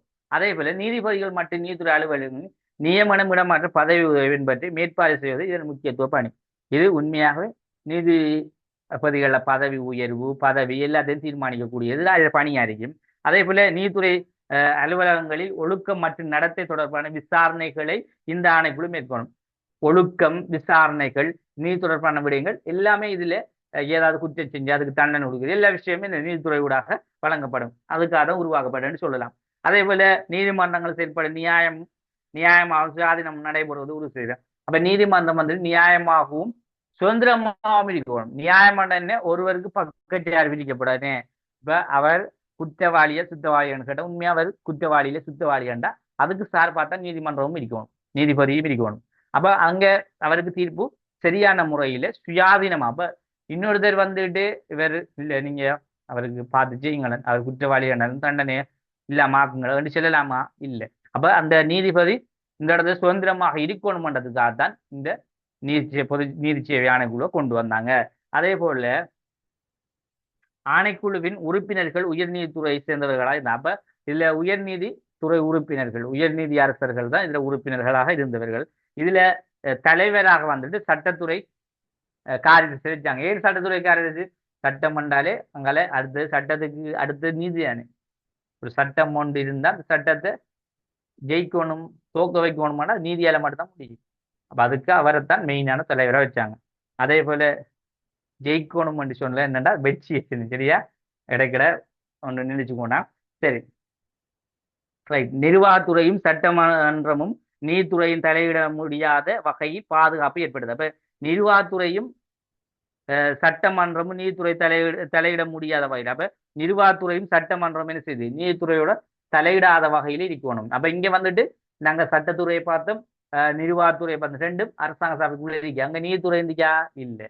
ஆனா இப்ப எங்கட நடைமுறையிலேயே அரசாங்கம் பாராளுமன்றத்தோட நீதித்துறையும் அதுக்குள்ள ஆயிடுச்சு. அது என்ன எப்படி வந்த இடத்தை நாங்க தொடர்ந்து பார்ப்போம் சரியா. அப்ப இங்க ஆரம்பத்தில் உருவாக்கப்பட்டதில்ல, இதை வேறையாக வச்சிருந்தாங்க. அப்ப அதால நிர்வாகத்துறைக்கும் சட்டமன்றத்துக்கும் நீதித்துறைக்கும் தலையிட முடியாத ஒரு தொடர்பு கொண்டு இருந்தது. அதே போல குடிமக்களின் அடிப்படை உரிமையில் பாதுகாக்கப்படுவதில் நீதி சேவை ஆணைக்குழு முக்கியத்துவ பங்களித்தது. அப்ப குடிமக்கள் இதுல மிக முக்கியமான விஷயம் ஒன்று என்னன்னா மக்களுடைய பாதுகாப்பு. அப்ப இந்த நீதித்துறை இருப்பது மக்களுடைய குடிமக்களுடைய பாதுகாப்புக்கு ஒரு அவசியமான ஒன்று. அதே போல பாருங்க சட்டத்தின் ஆட்சி வலுப்பெற இந்த அமைப்பு துணை புரிந்தது. அப்ப சட்டத்தின் ஆட்சி என்றா ஒரு சட்டத்தால கொண்டு வரப்படுகின்ற ஒரு ஆட்சி முறை. அப்ப அந்த ஆட்சி முறை வந்துகிட்டு சரி அறிக்கா பிழை அறிக்கைண்டா இந்த நீதிமன்றம் என்ன செய்யும் அதை பார்க்கும். அது என்னன்னு கேட்கலாம், கேட்கறதுக்கு அனுமதி இருக்கு. அப்ப இதுக்கு வந்துட்டு வலுப்பெற இந்த அமைப்பு துணை புரியும். உண்மைதான். ஏனண்டா பாராளுமன்ற அரசாங்க சபைக்கு வெளியே இருந்தாலும் ஏதாவது பிள்ளைகள் வந்துட்டா அதுல ஏதாவது குறைவு யாரெல்லாவது பிள்ளைகள் இருந்தா இந்த சட்டத்துக்கு எதிரான செயற்பாடுகளை யாரோ செஞ்சா உடனே அவருக்கு எங்க கொண்டு போகணும், கோர்ட்ஸுக்கு தான் கொண்டு போகணும், நீதிமன்றத்துக்கு கொண்டு போய் அவரும் என்ன செய்யணும், பிழை செஞ்ச தண்டனை அனுபவிச்சு தானே ஆகணும். அப்ப இவ்வாறான செயற்பாட்டுக்கு இதை கொண்டு வந்தாங்க. தொடர்ந்து நாங்க பார்க்கலாம் நீதிபதிகள் பயமின்றி தீர்ப்பளிக்கும் ஏற்ற சூழலை உருவாக்கிய. அப்ப பாருங்க, இந்த டொனமுல்ல கொண்டு வரப்பட்ட இந்த நீதி சேவை ஆணைக்குழு வந்துட்டு ஆரம்ப காலங்கள்ல நாங்க நீதித்துறையிட செயற்பாடுகள் தேசாதிபதியிட தலையீடெல்லாம் இருந்தென்று சொல்றோம். ஆனா பிறகு வந்துட்டு இந்த டொனமுறை பொறுத்தளவிலே அந்த தலையீடு எல்லாம் இல்லாம ஒரு சுதந்திரமான செயற்பாடுல இருந்ததா சொல்லப்படுது. அதே போல கிராமப்புறங்கள் மக்கள் கூட கிராமப்புற மக்கள் கூட நீதியை எளிதாக அணுகக்கூடிய நிலை உருவானது. இப்ப கிராமப்புறத்துல இருக்க மக்களுக்கும் வந்துகிட்டு பிரச்சனை இருக்கும், என்ன அவங்களுக்கும் தேவைகள் இருக்கு. இப்ப அதுகள்ல வந்துட்டு நீதி தொடர்பான விஷயங்கள், ஏதாவது ஒரு கிராமத்துல ஒரு பிரச்சனை ஒன்று நடந்துட்டு அதுக்கு ஒரு நீதி ஒன்று தேவைன்னா இந்த நீதித்துறை அவங்களுக்கு தந்த சேவையை செஞ்சது. அப்ப அதையும் நாங்க தொடர்ந்து பார்க்கலாம். அதே போல டொனமூர் அரசியல் அமைப்பின் அதிகார பிரிவு கோட்பாடு வலு பெற நீதித்துறை ஆணைக்குழு உதவியது. இப்ப பாருங்க, டொனமூர் அரசியல் அமைப்பில அதிகார பிரிவு கோட்பாடு நாங்க வலுவோராக்கம் என்று சொல்றோம், என்ன அதிகார பிரிவு கோட்பாடு. அப்ப வந்துவிட்டு இந்த அதிகாரம் என்று சொல்றது, இப்ப நாங்க அதிகாரத்தை யார் யாருக்கு எப்படி எப்படி பிரிச்சு கொடுக்கணும்ன்றா அதுக்கும் கூட இந்த நீதி சேவை ஆணைக்குழு உதவியதுன்னு சொல்றாங்க. இப்ப அதிகாரத்தை பிரிச்சு கொடுக்கணும் எப்படி, இப்ப காரியதர்சி இருந்தா அவருக்கு என்னென்ன அதிகாரம், அதே போல அரசாங்க சபை உறுப்பினர்கள் அதாவது அமைச்சரவை உறுப்பினர் அவர்களுக்கு என்ன அதிகாரம் என்று நாங்க பதவி வழி ரீதியான அதிகாரங்கள் சொல்லப்பட்டது பார்த்தோமே. இப்ப இந்த விஷயம் எல்லாம் வந்துகிட்டு சட்டத்துறை என்று சொல்லக்கூடிய அரசியல் யாப்பு சட்ட துறை என்று சொன்னா அது வந்துட்டு சட்டத்துக்கு அரசியல் யாப்பு உருவாக்குற ஒரு விஷயம் தான் சட்டத்துறை. அப்ப இந்த அரசியல் அமைப்பை உருவாக்குற டொனமுறை அரசியல் அமைப்பை உருவாக்குற இந்த யாப்பில இந்த நீதித்துறையிட பங்களிப்பு இல்லாம இதையும் செய்யல. அப்ப அதெல்லாம் நாங்க சொல்றோம் வந்துட்டு நீதித்துறை இந்த டொனமுறை அரசியல் அப்படின்னு அதிகாரத்தை பிரிவு கோட்பாடுனா அதிகாரத்தை எப்படி எப்படி என்னென்ன சட்ட அடிப்படையில பிரிச்சு கொடுக்கலாம்டா இந்த நீதித்துறை ஆணைக்குழுட அனுமதியோட தான் செய்யலாம். இப்ப ஏன் நாங்க அந்த நல்ல வளையம் கூடும், ஏன் நாங்க அதிகாரத்தை நீதித்துறை சொல்றோம் தெரியுமா? இப்ப ஒரு உதாரணம் சொல்றேன்.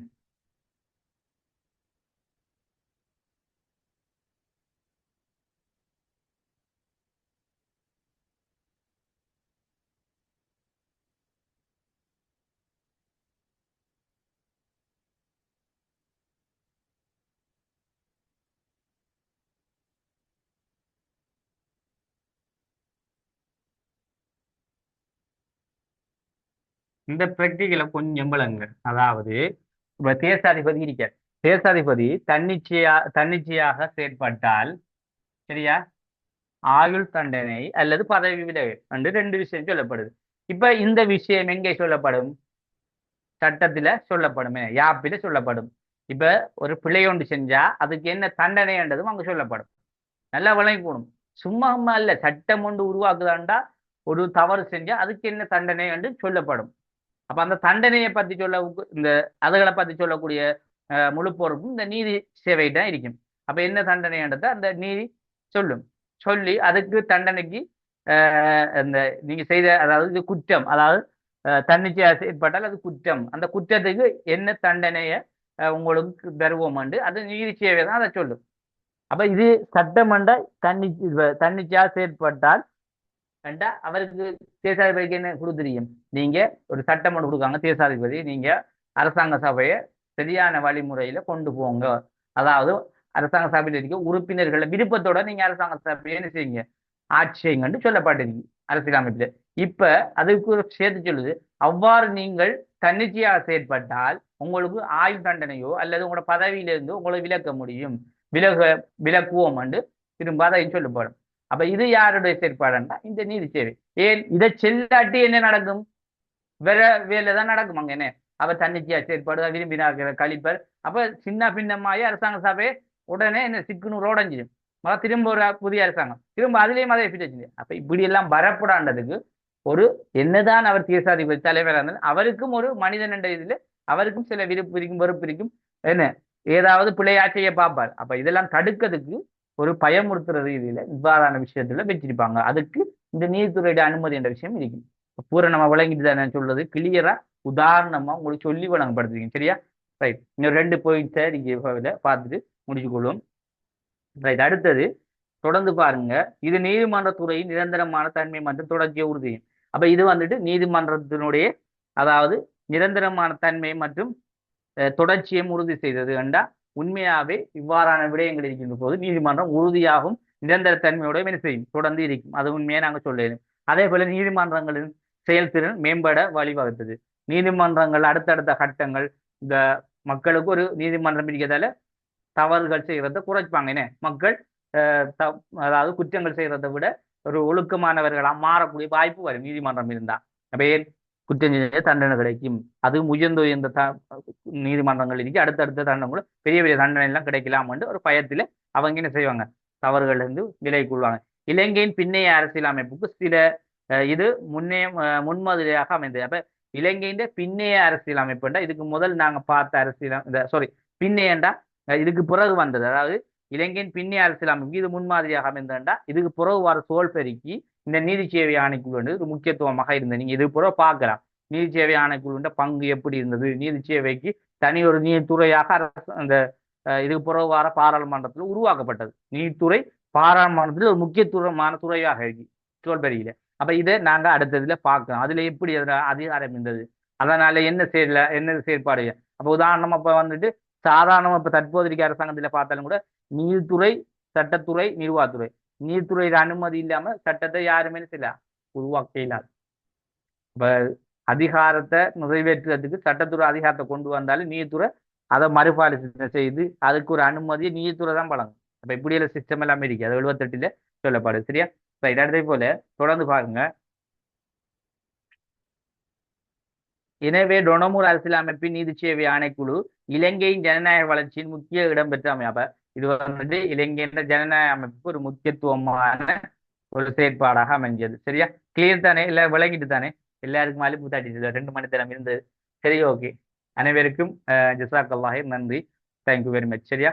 நான் வந்தாக்கள் கொஞ்சம் மெசேஜ் போட்டு விடுங்க, நான் இதை போடுறேன். சரியா? ரெக்கார்டிங்க தான்.